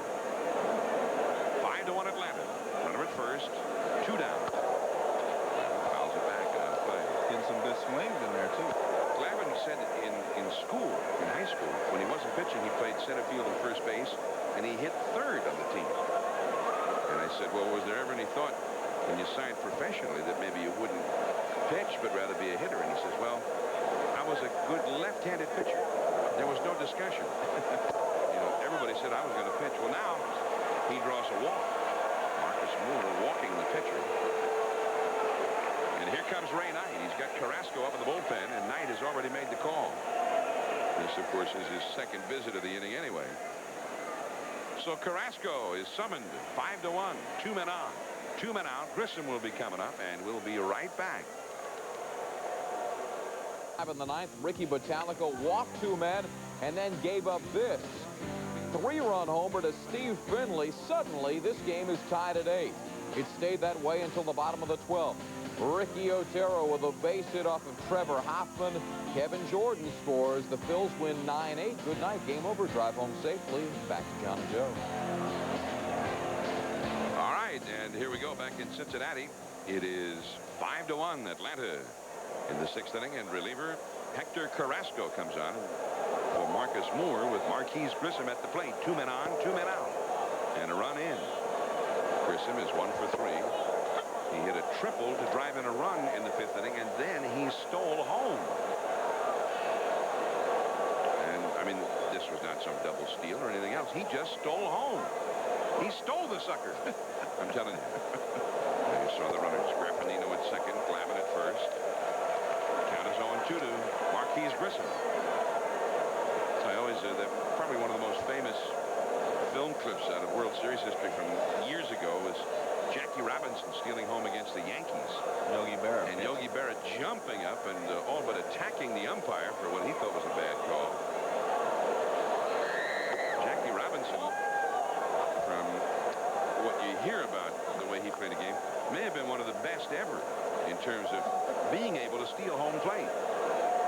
Picking his spot and actually just going out and doing it. And he was that kind of a daring player, a guy who made things happen. 1-2 the count. Sliders swung on and missed. He struck him out. Nice pitch. But another run. 5-1 Atlanta. Owens, then Barry Larkin and Chris Sabo coming up against Glavin when we get back. Cuts it off, and Owens will hold with a single. Between innings, There was a big conference in the dugout, in the Reds dugout. Manager Ray Knight, Tom Hume, Joe Oliver, Don Gullett was also right alongside, and Joe, and they're having a big conference with a catcher like that. What would they mean? Well, it seems to me that, you know, he took the kid Moore out very quickly because he wasn't throwing the fastball like he wanted, and I think that's probably what he's asking Oliver. I'm sure it had, well, when you're talking to the catcher, it has to do with pitch selection, of course. Here is Barry Larkin. He takes ball one outside. Larkin has popped to third, and he has singled. His single went off the glove of Chipper Jones, who was moving towards shortstop at the moment the ball was hit. And Larkin tried to stretch it into a double and was thrown out by Klesko. 2 balls and no strikes. 5 runs, 5 hits for the Braves. 1 run, 6 hits for the Reds. The only run allowed by Glavin, an unearned run in the 5th inning. Blew that fastball right past him. 2-1 the count. Chris Sabo is on deck. Tom Glavin, he has not walked anybody. He's picked up 3 strikeouts.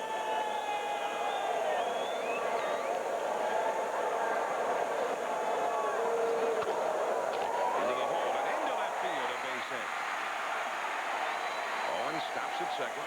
Back-to-back singles here against Glavin to open the 6th inning, and now the cleanup man, Chris Sabo, will come up. Not Eric Davis, not Reggie Sanders, because they're hurt. Right. But still, Sabo, a veteran, has faced Glavin many times and a very good hitter. And Sabo, you know, earlier in his career, one of the best RBI men on the Reds ball club. So he knows what to do in these situations.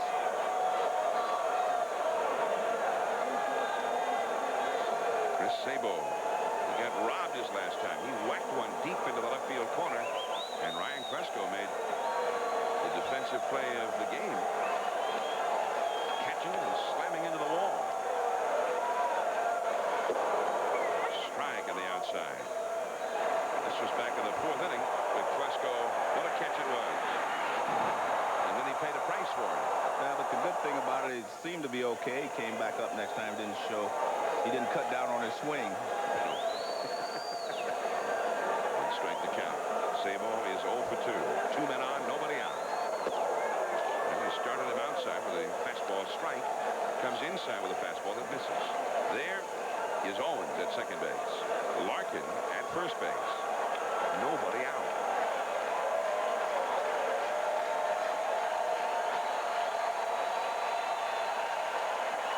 Bobby Cox from the Atlanta dugout. Too low again. Some real good patience here. The veteran kind of patience by Sabo. Well, one of the things that Glavin is doing, he's going away from his normal pattern. He usually will throw you a fastball followed by a changeup. He has thrown 3 fastballs, 1 over the outside corner, 1 inside, and then tried to go away again. On this spot, they told me, Joe, Hal Morris said he often throws a changeup here. But no, that's what I said. He's gone against his pattern. And that pattern has been to mix a changeup in after every couple of pitches that are fastballs. And that's another fastball right on the outside corner. 2-2 the count now. Well, after 4 straight fastballs, what's coming next? Another fastball. He jammed him with it, and Sabo managed to foul it off to stay alive. Well, again, I think he's going away from his pattern here, because that's the advantage of having that extra 5 to 10 miles an hour on his fastball that he's picked up in the last couple of years. You see Glavin at his very best under duress. And he's got some problems right now. Owens at second, Larkin at first. Nobody out. On the hands again. Staying everything hard. 2-2 to Sabo.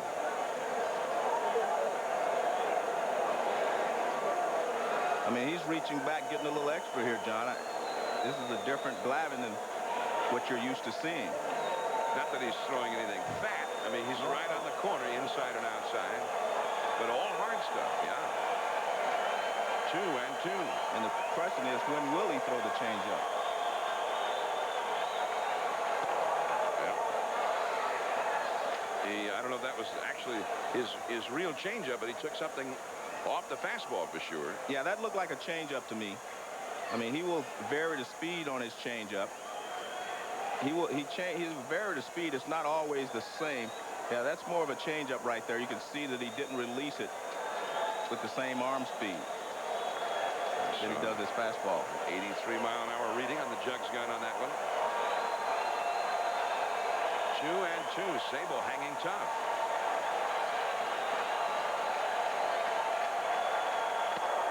This could be 2. There's the Graffinino 1, back to first, 2, double play. Nice play there at second base by Graffinino, because I thought he was going to get knocked out on the play by Larkin, but he made a great pivot. He gets rid of the ball very quickly, and then he leaps over the runner. This is almost a tailor-made double play, except it's a high chopper, which gives Larkin time to get down there. Now watch. Larkin gets there, but he's able to throw it and get over the runner just before he makes contact. Nice play. And Glavin, after all those fastballs, a couple of off-speed pitches to get him out. Get the big double play. Here is Boone, and he takes a strike. But that is the difference in Glavin, as we talked about at the beginning. He's a better pitcher now than he was even when he won the Cy Young Award. He can go to the fastball in these situations, whereas before he would go almost exclusively to the changeup. Hey, ask the Cleveland Indians. Yeah, I mean, the best hitting team around, how tough he is.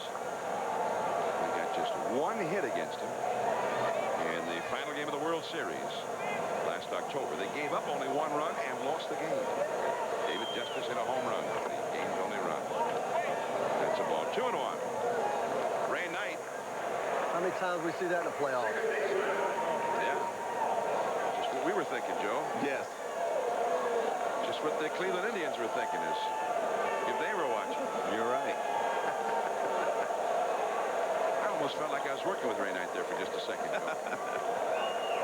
2-1 the count to Brett Boone, and he takes a strike. 2-2, another fastball in there. Good fastball over the outside part of the plate. I mean, the Braves have been able, all of their pitchers have good enough control that they can almost just hit the outside edge whenever they get ready. And now he's hitting it with a much better fastball than ever before. Owens at third, 2 down. The fastball. Down and in. 3-2 the count. There's Owens at third. He led off the inning with a single. 5-1 Atlanta. Last of the 6th inning. Nothing against Chris Sabo. But in a big spot, they really missed Eric Davis and his big bat. Well, he threw him the off-speed pitch again, and Bowser throws out Boone to end the inning. And Glavin gets out of it beautifully. 2 hits, 1 left. We go to the 7th. Bowser, Jones, and then Mcgriff coming up. Central and 5 Pacific. You'll find us right here. Jeff Blauser with a swinging strike 1 facing Hector Carrasco in the 7th. Blauser has grounded a third, walked and scored, and he is struck out looking. 5-1 Atlanta. Slider in the dirt. 1 ball, 1 strike. And the Reds have some more bullpen activity going. Back up Carrasco. Chipper Jones on deck. There is Johnny Ruffin heating up in the bullpen. Pitch is foul back and out of play.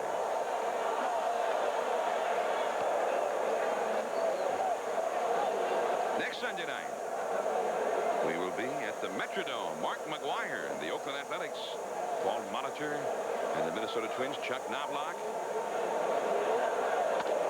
That's a pop-up. Barry Larkin. And there's 1 away.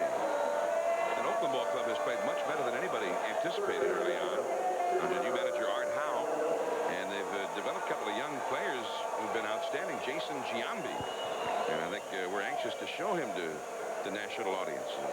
A big, strong left-handed hitter with a beautiful swing. And they've all seen McGuire, right? Yeah. Not as often as they'd like, of course. He's been injured over the last couple of years, but I mean, he can really swing the bat. Here's Chipper Jones. And one thing that Oakland has done exceedingly well is play defense. They almost never make an error. And they play a very aggressive but very sound style of ball. With a young ball club with a couple of the old veterans from the Tony La Russa mixed in like McGuire, Terry Steinbach. Minnesota still without Kirby Puckett. I'm hopeful we'll be able to chat with Kirby next week. Well, he's taking batting practice.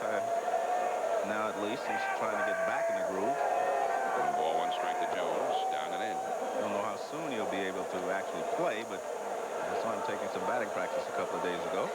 And even without Kirby, the Twins offensively have been very tough, which is usually the case for the Minnesota ball club anyway.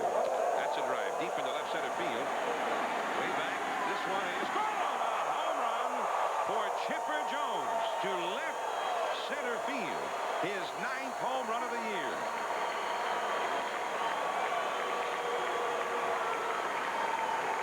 Six to 1 Atlanta. The 2nd home run of the game for the Braves. Dye had hit one earlier.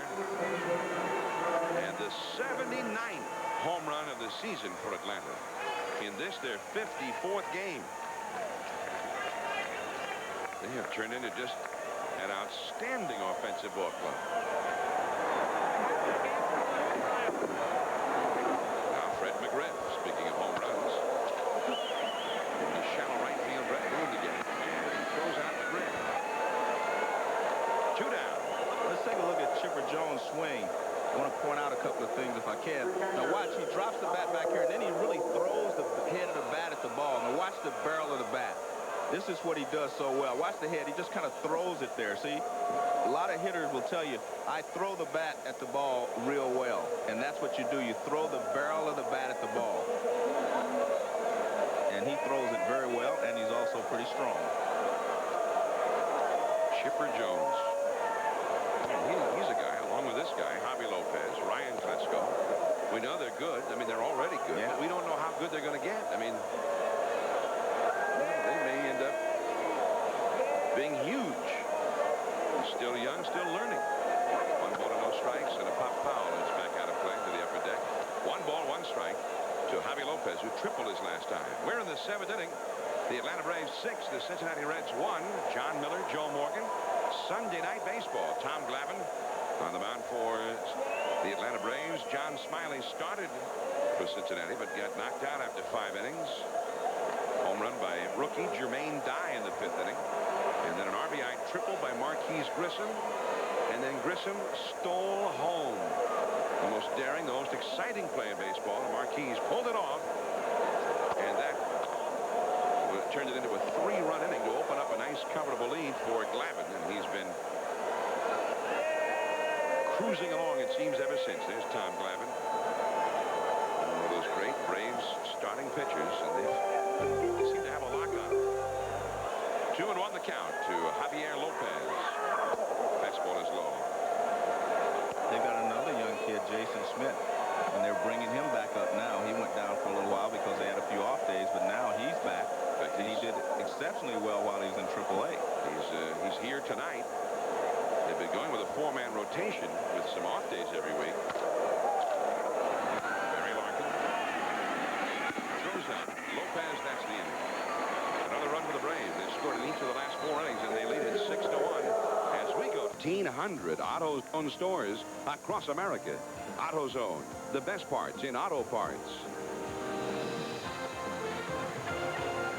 Riverfront Stadium in Cincinnati. It is 6-1 for the Braves as we go to the last of the 7th inning. And for an update now, let's go back to Larry Beal. Thanks, John. Game 7 of the NBA's Western Conference Finals, Utah and Seattle. Percy Hawkins and Sean Kemp make their clutch free throws down the stretch. Seattle wins Game 7 90-86. They take the series 4-3. They can party for now, but Game 1 with the Bulls is Wednesday night at Chicago Sports Center with all the highlights after the baseball game. Congratulations to George Karl and his ball club. They had something to prove this year to finally make it to the NBA Finals, and they have done it. And it should be a good final series. This is Hal Morris, first ball swinging, and he is gone as Graffinino throws him out. Morris is now 1 for 3 against that man, Tom Glavin, the scourge of National League hitters. He and Greg Maddux, neither one of them overpowering. I mean, they don't go out there like a Randy Johnson and blow you away. Hitters don't feel all that uncomfortable facing them in terms of fearing for their safety. But they don't get real fat in their batting average against these guys either. And a foul by Matona. Matona, on the other hand, the rookie just back from the minor leagues, is 2 for 2 tonight. The run scored, the only run of the game for Cincinnati.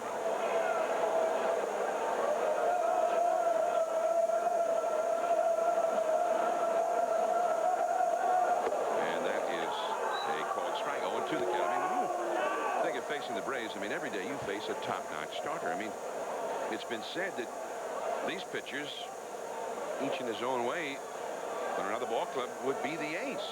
Yes, I mean, Glavin could be the ace of anybody's staff. Maddox, of course, may be the best there is. And Smoltz is 11-1. Yep.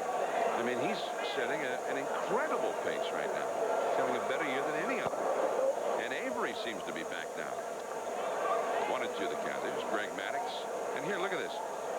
2.88 for Maddox, 2.32 for Glavin, 2.24 for Smoltz, 2.62 for Avery. So Maddox has the worst of the group, right? 2.88. And for the last couple of years, he's had 1 point something earned run average. So unbelievable. That's Leo Mazzoni. He is the architect of that rotation, and I think he is far more important than people ever give him credit for, because they never come down with sore arms. They always go to the post, as he said. They're always ready to pitch. And that's a foul out of play. Now, in the complete listing of the ERA leaders in the National League, Kevin Brown of Florida leads the league. Then look at all those Atlanta Brave pitchers in there. 4 of the top 8. Kevin Brown and Al Leiter, both of Florida, up there in the top 3. There's a broken bat. 1 hopper to short. Lauser throws out Matona. Matona moves pretty well. 2 down in the 7th inning. The bat will be Joe Oliver. 6-1 Atlanta. John, you made a point of saying that, you know, none of the guys throw that hard. They're not overpowering. And the players used to say, you know, that was a comparable over. You know, you do not mind facing those guys. But after a couple of times, it's not comparable anymore, those over. Well, but no, don't misquote. Yeah, I didn't say none of them. Well, you said a couple. I mean, John Smoltz throws hard. You're right. He throws awfully hard. Yeah, he's mean.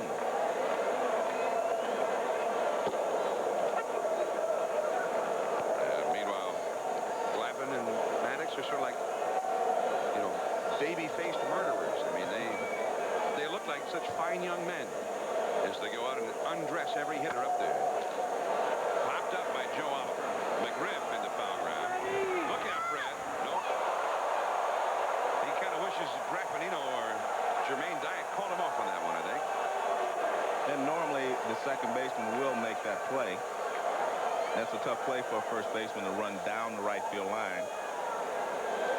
Graffinino's got a pretty good angle from where he's coming. He's got a better angle, and you see, this is a long way for a first baseman to go for the ball, first of all. But you see Graffinino comes in late. Maybe he couldn't get there. Fred might have gotten dizzy chasing that ball. 2 strikes to count. That's a fair ball past the diving Chipper Jones. Oliver heading for second as Klesko plays the carom, and it's a stand-up double. The second hit of the night for Oliver. The first extra base hit for the Reds. They had 7 singles until this Oliver double. So they have some hits, but I mean, he gives them nothing. They have no walks from Glavin, and this is the first extra base hit. That fastball is pretty much in the middle of the plate, but Oliver just rams it down the third baseline. Chipper Jones off the line a little bit, couldn't make the play. Here's Curtis Goodwin now. Goodwin, a left-handed hitter, acquired by the Reds from the Baltimore Orioles in the David Wells trade during the offseason. Wells, big left-hander, who had come here when Davey Johnson managed the Reds. Now with Davey Johnson in Baltimore. Curtis Goodwin from Oakland. His mom and Ricky Henderson's mom are pretty close friends. And Mcgriff to Glavin covering to retire Curtis Goodwin. That's the inning. 1 hit, 1 left. And we go to the 8th inning now. Ryan Klesko will come up. 6-1 Atlanta leading the Reds. 8th inning. Ruffin Tall, slender. You see his numbers. A lot of strikeouts, but also a lot of walks, much like Marcus Moore, who was in earlier. Ryan Klesko. And they keep the ball inside. We saw that earlier. We heard it earlier from Ray Knight talking about with Marcus Moore keeping the ball in. And now Ruffin also keeping the ball in here on Klesko. I think Klesko is a good enough hitter, though, that you have to move the ball around. I don't think you can just pitch him any one way. Why not? Well, because he will adjust. Gee, he came in again. Yeah, I think you have to mix it up and move the ball around. I think you try to close him out inside. He takes that fastball in and just rips it. Oh, that was just a foul ball, Joe. Yeah, but it served its purpose. He let them know that they can't get in there at least before they get 2 strikes on him. Good breaking ball. Slided too far inside, 3-1. Lee Smith just picked up this week from the Cincinnati Reds to try and help solidify the bullpen, which has really been struggling. It will be, ironically, a setup man for Brantley here. There's ball 4 to Klesko. From the MetLife Blimp, the view of Riverfront Stadium. Tonight, the MetLife Blimp Snoopy 2 is under the command of pilots Tony Stevenson and Mike Hance. The Blimp will log over 60,000 miles covering news specials and sporting events this year. We're glad to have them with us. Prime Dog already grounded out, though. There's a base hit for Jermaine Dye. Joe, I didn't get it the last time. Base hit for Dye, who earlier had a home run. Is there no end to the talent, the splendid reserve of talent being brought forth from the Braves farm system? I mean, this is a ball club that emerged in 1991 as the best ball club in the National League. And they've stayed up there, gotten better, even as they've been kind of reworking the ball club, rebuilding the ball club, bringing along guys like Lopez and Klesko and Chipper Jones. And not many franchises are able to do that, Joe. Usually when you start bringing all the young guys, you get bad for a little while. There's Javier Lopez. Remember when they first got good, it was Greg Olson was the catcher. There's Chipper Jones. When they first got good, Terry Pendleton, the veteran, was the third baseman. Of course, Ron Gant used to play left field here. Now Klesko up out of the minor leagues patrols left field. Here's Graffinino in for Mark Lemke. And it's ball 1 in the dirt. Well, you're right, John, and really the only outsider, so to speak, now, Freddie Mcgriff and Marquise Grissom. But that's what you do. You build your team from your farm system, if you can, and then add a couple of players that can put you over the hump. And Freddie Mcgriff is definitely the guy that did that for me. And a high fly ball down the right field line. Just out of play. Racing hard for it was Chad Matona into the bullpen area where there is activity going on out there. Here you see Grissom on the left, McGriff on the right, two of those outsiders. I don't know if they like to be characterized that way, Joe. But here they are. From outside the organization. They are sitting together away from everybody else. And Matt, he's an outsider. Well, he came from outside the organization, but he's been there a while. And so is Freddie. The greatest outsider ever acquired. And it's a ball outside. The snap throw in the vicinity of first base by Oliver. So, John, I think we should give some of the credit to John Sherholtz and Bobby Cox for what has happened there. And, of course, Hank Aaron was part of that when most of those young players were developed in the farm system. Indeed. Need that architect. Nice pitch there by Ruffin. And down goes Graffinino for the first out of the 8th inning. And that will bring up Tom Glavin. Remember, they had that first crop when Bobby Cox was the general manager. He'd had a lot of success managing the Toronto Blue Jays. He should have brought the Blue Jays to the top of the American League East after they'd been an expansion team. The Reds are going to talk it over now just in case Glavin decides to drop down a bunt here. He has a double, a sacrifice, and a walk.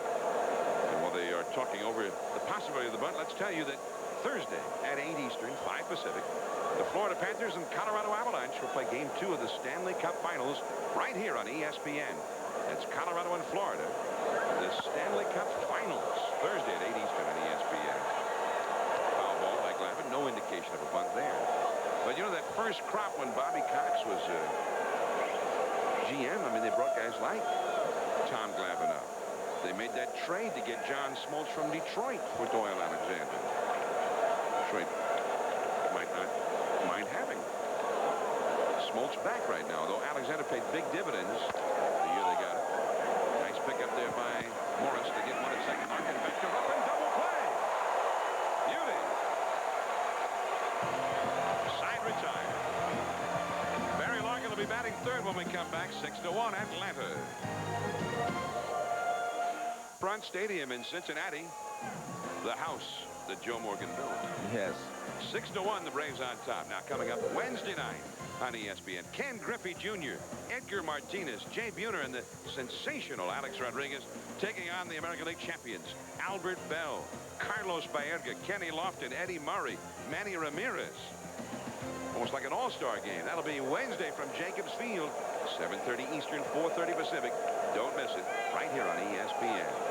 Willie Green pinch hitting for the pitcher Johnny Ruffin. He takes ball one. That was only the 84th pitch thrown by Tom Glavin so far. They're very economical in that regard. On the outside for a strike. 1 ball, 1 strike. Willie Green. He is hitting .209. 3 for 11 though as a pinch hitter. He's got 3 home runs overall and 67 at bats. Chops it foul. 1 ball and 2 strikes now. The Reds have always felt that Willie Green was going to be a big star and a guy that could hit a lot of home runs, driving a lot of runs for you.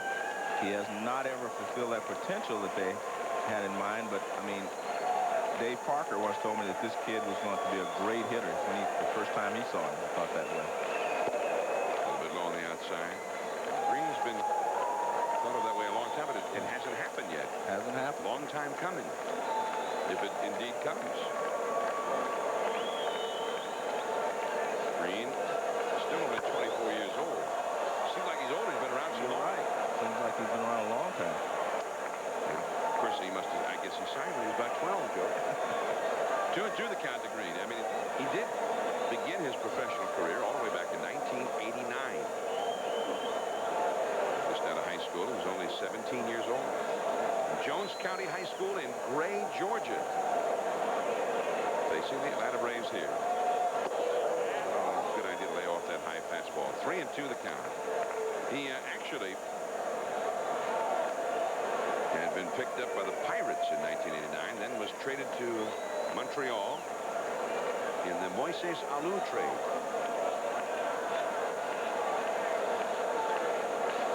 Too low, and he gets a walk. That is the first walk allowed by Tom Glavin.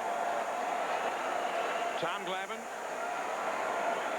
an outstanding pitcher for many years, and we talked to him about how he's been throwing harder. When I start struggling with my changeup, you know, I'm either throwing it a little bit too hard and the location isn't quite as good.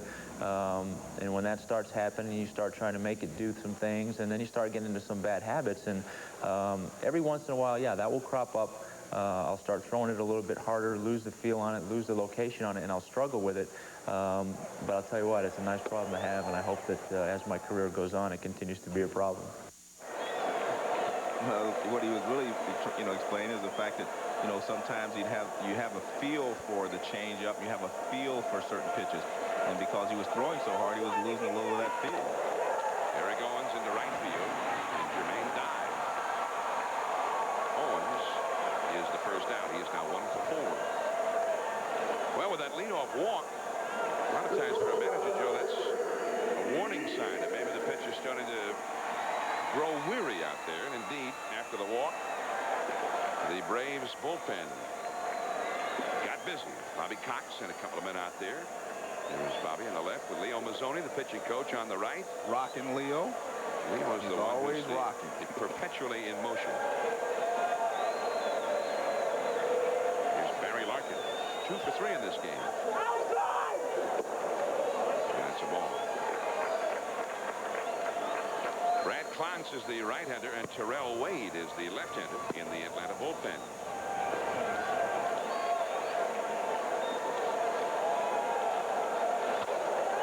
Another base hit for Barry Larkin.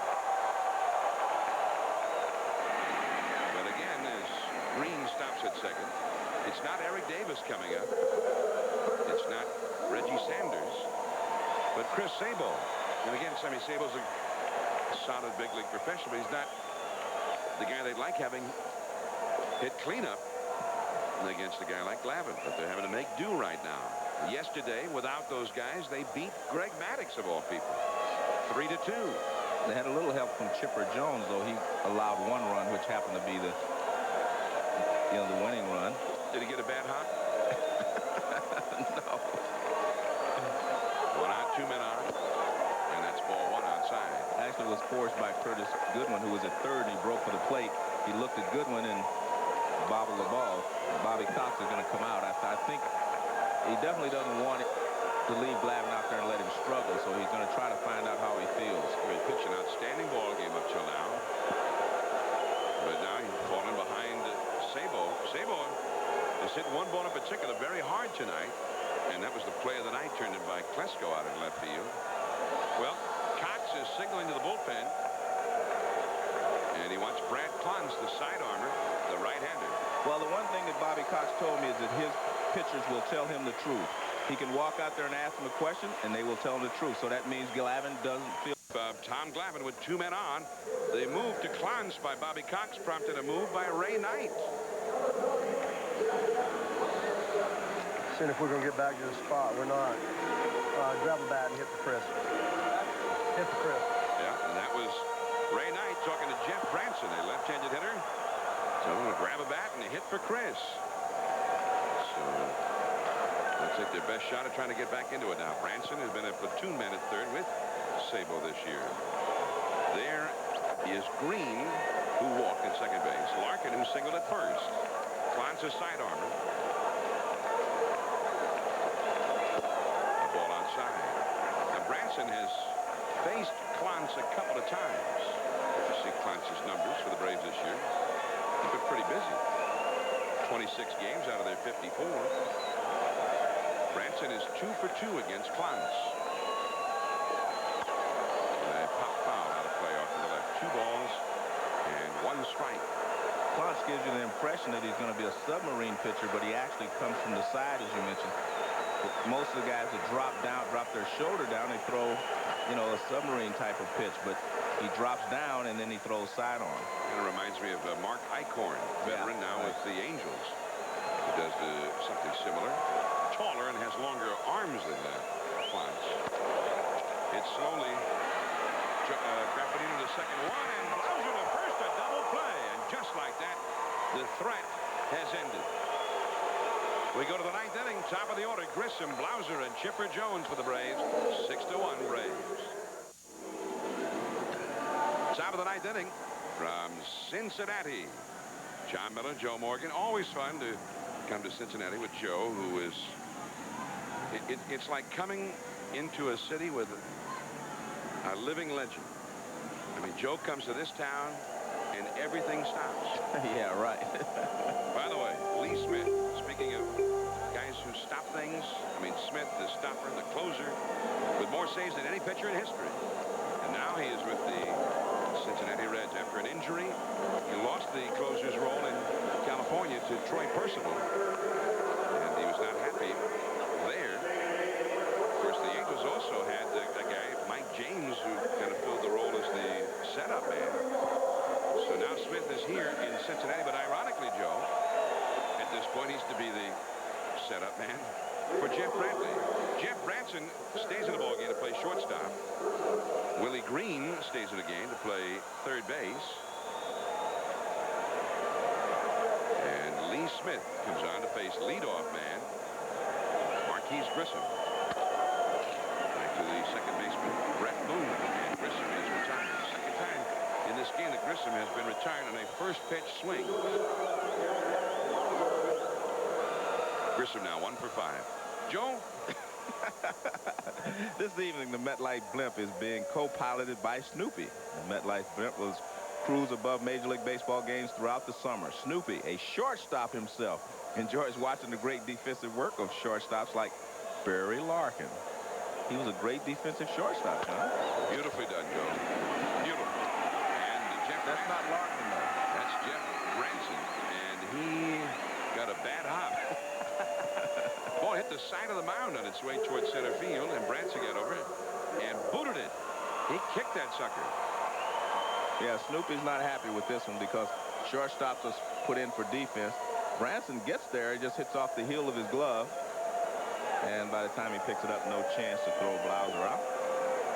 That's the second error for the Reds, and it brings up Chipper Jones with Fred McGriff coming out on deck. Fastball inside. John, I had a long talk with Lee Smith, and I want to get it in quickly if I can, when he was out in California. The thing that disturbed him wasn't that he wasn't going to be the closer anymore or anything like that. The thing that bothered him is that he was part of some controversy there, and he said that throughout his career he'd never been a part of any controversy, and he didn't want to leave the game that way. And I thought that was, you know, it was important, you know, to him that people didn't think of him as a bad guy, you know, after all these years of being, you know, okay. Now all of a sudden people think that he's selfish and he just wanted to be the closer. He said that was not the case, and that's bothered him more than anything else. Chipper Jones homered his last time, and he takes high, ball 3. Fred McGriff is on deck. Well, Lee Smith had that one ball game against Kansas City where he came in as the closer. The fans booed as he came in, gave up a run. They booed louder still. And after the game, Lee Smith went into his manager, Marcel Latchman, and said, listen, I don't want you having to go through all this because of me. Just use Troy as the closer and take the heat off yourself here. And the two of them had a great deal of admiration for each other. Exactly right. Yeah. That's why he was upset. He did not want to be a part of any controversy there in Anaheim. That is foul in the Atlanta bullpen area. Look at that catch down there. A Braves fan, wouldn't you know it? That probably is one of the next prospects, Joe. He'll probably be playing left field with the Braves in 5 years. Well, it's a line drive down the line, and I mean, it would look like it was going foul. You didn't see the relief pitcher trying to catch it. He just reaches out and makes the grab.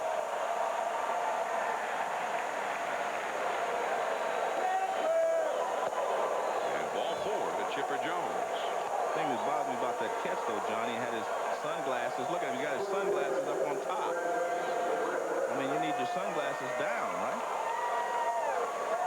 So he's serious about catching foul ball. He's not styling out there. 1 out, 2 men on. The batter will be Fred McGriff. McGriff has the 1 hit. It drove in the first run of the game. A double high off the wall and very deep left center field. It almost left the ballpark. By the way, as long as we saw that the bullpen area down there, that was Mark Wohlers warming up for Atlanta. And that slider is low. Mark Wohlers is sort of the current day version of young Lee Smith. Yes. Throwing 100 miles an hour and blowing people away. I mean, when Lee, and there's Wohlers. I mean, Lee is 6 feet 6 inches tall. I mean, when you say a guy's big, you can start with Lee Smith. And he's right on top of that hitter, and he used to throw real hard. And I'll tell you something else about Lee Smith. If he was mean or a mean guy, he would have been even better. I mean, Lee Smith was not a mean pitcher. He didn't knock people down. He didn't throw at them because he felt like he could hurt someone. But Lee Smith very rarely came inside hard. Well, right now he's not getting the ball over the plate. 3-0 to McGriff. Javier Lopez on deck. There's Blauser, who reached on an error at second base, and Jones, who walked at first base. Fred McGriff. The Braves are leading 6-1.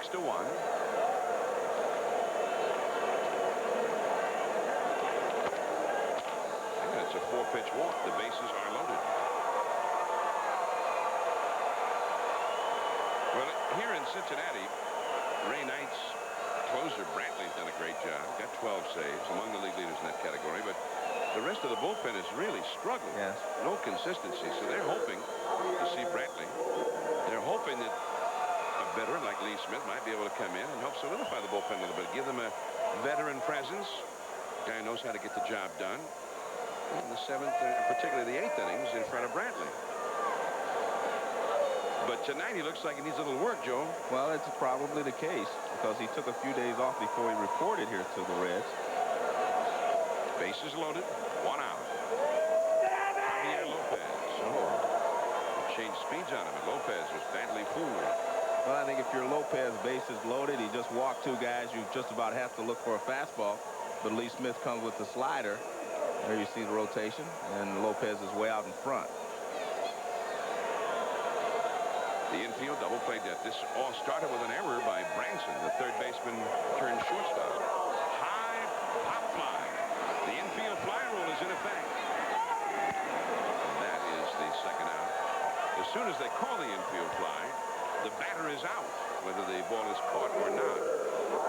And the runners can advance at their own risk. Of course, they cannot. Even if he catches it, they can't leave the bag until that time. Right. The idea is to, in a situation where you get the bases loaded with one out or nobody out, or first and second, to keep a guy from letting the ball drop and getting an easy double play. Just not in the spirit of the game. But you'll see it happen sometimes, John. The guy, the infield fly rule we call, the guy will let the ball drop and the runners will take off. I don't ever want to see that. I've seen that happen. Here is Ryan Klesko. That slider, it almost looks like a splitter the way he throws it. Well, he's throwing two different types of sliders. The first pitch he threw to Lopez was a slower slider, and then he threw a hard one, which he popped up. This is a little, well, that is a splitter. That is a splitter. He's coming up with a new pitch, John. You called it. A new pitch for Lee Smith. Well, I never. They say you can't teach old guys new wrinkles out there. Well, sometimes the hitters will tell you that you'll need another pitch on occasion. 1 ball, 1 strike to Klesko. See how I came up with a new euphemism there? By teaching an old guy new wrinkles. 1 ball, 1. Everybody will be using that now. 3 men on, 2 men out in the 9th inning. Well, he's still got a little power in there. He threw the fastball right past Klesko. Lee Arthur Smith. And when you talk about closers, I mean, the last 25 years, really, the era of the closer. And you really have to talk about Lee Smith. He's had more saves than anybody. And he did it again. He struck him out. Lee Smith gets out of a bases-loaded 9th inning jam. Last chance for the Reds. Boone, Morris, and Matona coming up against Mark Wohlers. The heat is on its way.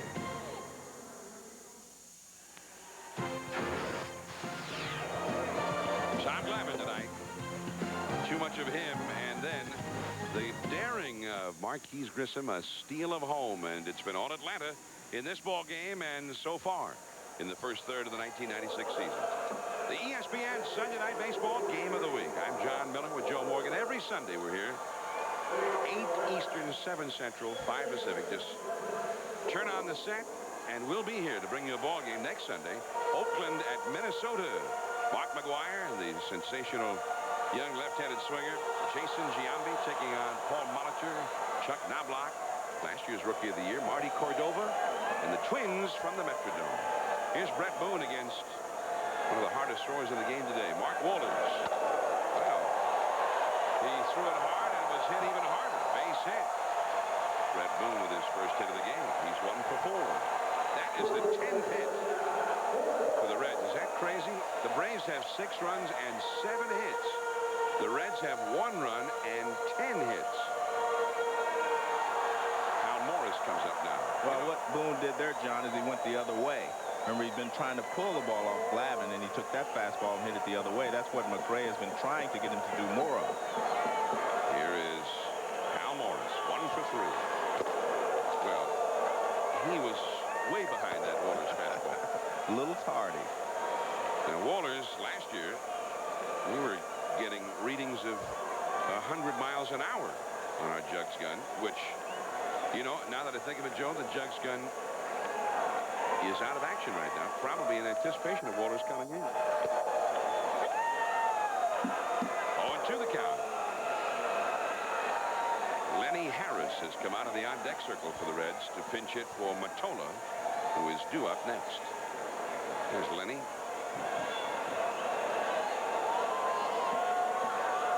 Cincinnati's had plenty of base runners tonight, but only 1 run, and that was an unearned run. Wow. That was a nasty-looking splitter for strike 3. Well, the real problem is when a guy throws 95 miles an hour, you have to look for the fastball. And when he throws you anything else, I mean, you could be in trouble. You see that ball really tumbling down, and the problem is you just do not have a lot of time to make up your mind whether you're going to swing it or not. And with 2 strikes, usually you'll go after the bad pitch. Stay tuned now after the ball game for Sports Center. It's Jazz and Sonics Game 7 of the NBA. Tom Watson is a drought, and Claude Lemieux is in trouble. Well, they say he's in trouble. Did you see the other guy that he hit? He was the one that was in trouble. He hit somebody? Oh, man. 0-1 to Lenny Harris. Harris just back in town. He had a very sad task yesterday of attending the funeral of his former roommate, Mike Sharperson, who died this week. Running second and holding at second is Brett Boone as that ball got away from Javier Lopez. 1 ball, 1 strike. Mike Sharperson died tragically in a car accident, and ironically playing for the team in Las Vegas just before he was going to be on his way back to the big leagues. And he and Lenny Harris were roommates with the Dodgers, and also they shared third base for the Dodgers. The two of them made a pretty good third baseman for Los Angeles there for a few years. That was scored a pass ball, John. Pass ball on Javier Lopez. 1 ball, 1 strike to Lenny Harris. Left-handed hitter, as you see. 296 average. And he's been the pinch hitter deluxe for the Reds. Another base hit as a pinch hitter for Harris. Coming in to score is Boone. Harris to second, and he'll hold there. That ball hydroplaning across the wet turf out there. Marquise Grissom made a great effort to try and knock it down, but it only made the matters worse. A double and a run batted in for Lenny Harris, who is now 8 for 17 as a pinch hitter. That's a fastball out over the plate. I mean, he rips it past the diving Blauser. And as the ball goes in the outfield, you're right. Marquise Grissom made a dive for it. Now watch, he tries to cut it off, but he just can't get to it. But he does hold Harris to a double. Now a pinch hitter, Eddie Taubensee, to bat for Joe Oliver. Taubensee, the left-handed catcher in that Reds platoon. Fastball, strike 1. So we have a run on the board against Mark Wohlers, who has not been as successful so far this year as he was last year. Last year, this guy just evolved into the top closer around, and he had 90 strikeouts last year in 64 and 2/3 innings for the Braves. And he is getting the strikeouts again this year, with his ERA up over 3. And he's given up now, including the 2 hits here, 25 hits in 24 and 1/3 innings, more than 1 hit per inning, which is not good when you're a power pitcher. And he's also blown a couple of saves because well, you're right, he just has not been quite the pitcher he was at the beginning last year. Eddie Taubensee has hit the ball pretty well for the Reds this year. Taubensee, the man, will forever be remembered this way because Kenny Lofton is becoming such a great player. Taubensee was traded by Cleveland to Houston to get Kenny Lofton. And of course, Taubensee did not last very long in Houston. Here he is in Cincinnati, but it's here that he seems to be blossoming now, becoming a very effective hitter and a pretty good receiver. 6-2 Atlanta, last of the 9th. 1 ball and 2 strikes. Strike 3 call.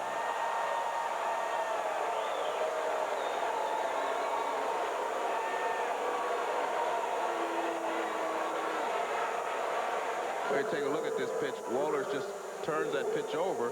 That looked like it could have been a splitter as well, but it was up a little bit. Yeah, it is. It's up a little bit, and it just tumbles toward the outside corner. 2 down. Here is Curtis Goodwin. He entered the game in the 5th inning as a pinch hitter, lined out to 3rd, stayed in, grounded out to 1st his last time. Runner at 2nd, 2 down. On the count. Tom Glavin, 7 1/3 innings, 1 unearned run allowed. Only 1 walk. His ERA now at 2.12. Second in the league only to Florida's Kevin Brown. The Florida team's really getting strong pitching, and some of the big hitters are starting to come around. After a miserable start to the year, they've played well. Florida up to 500, 28 and 28. But they've had to go 17 and 7 the last 24 games to get there.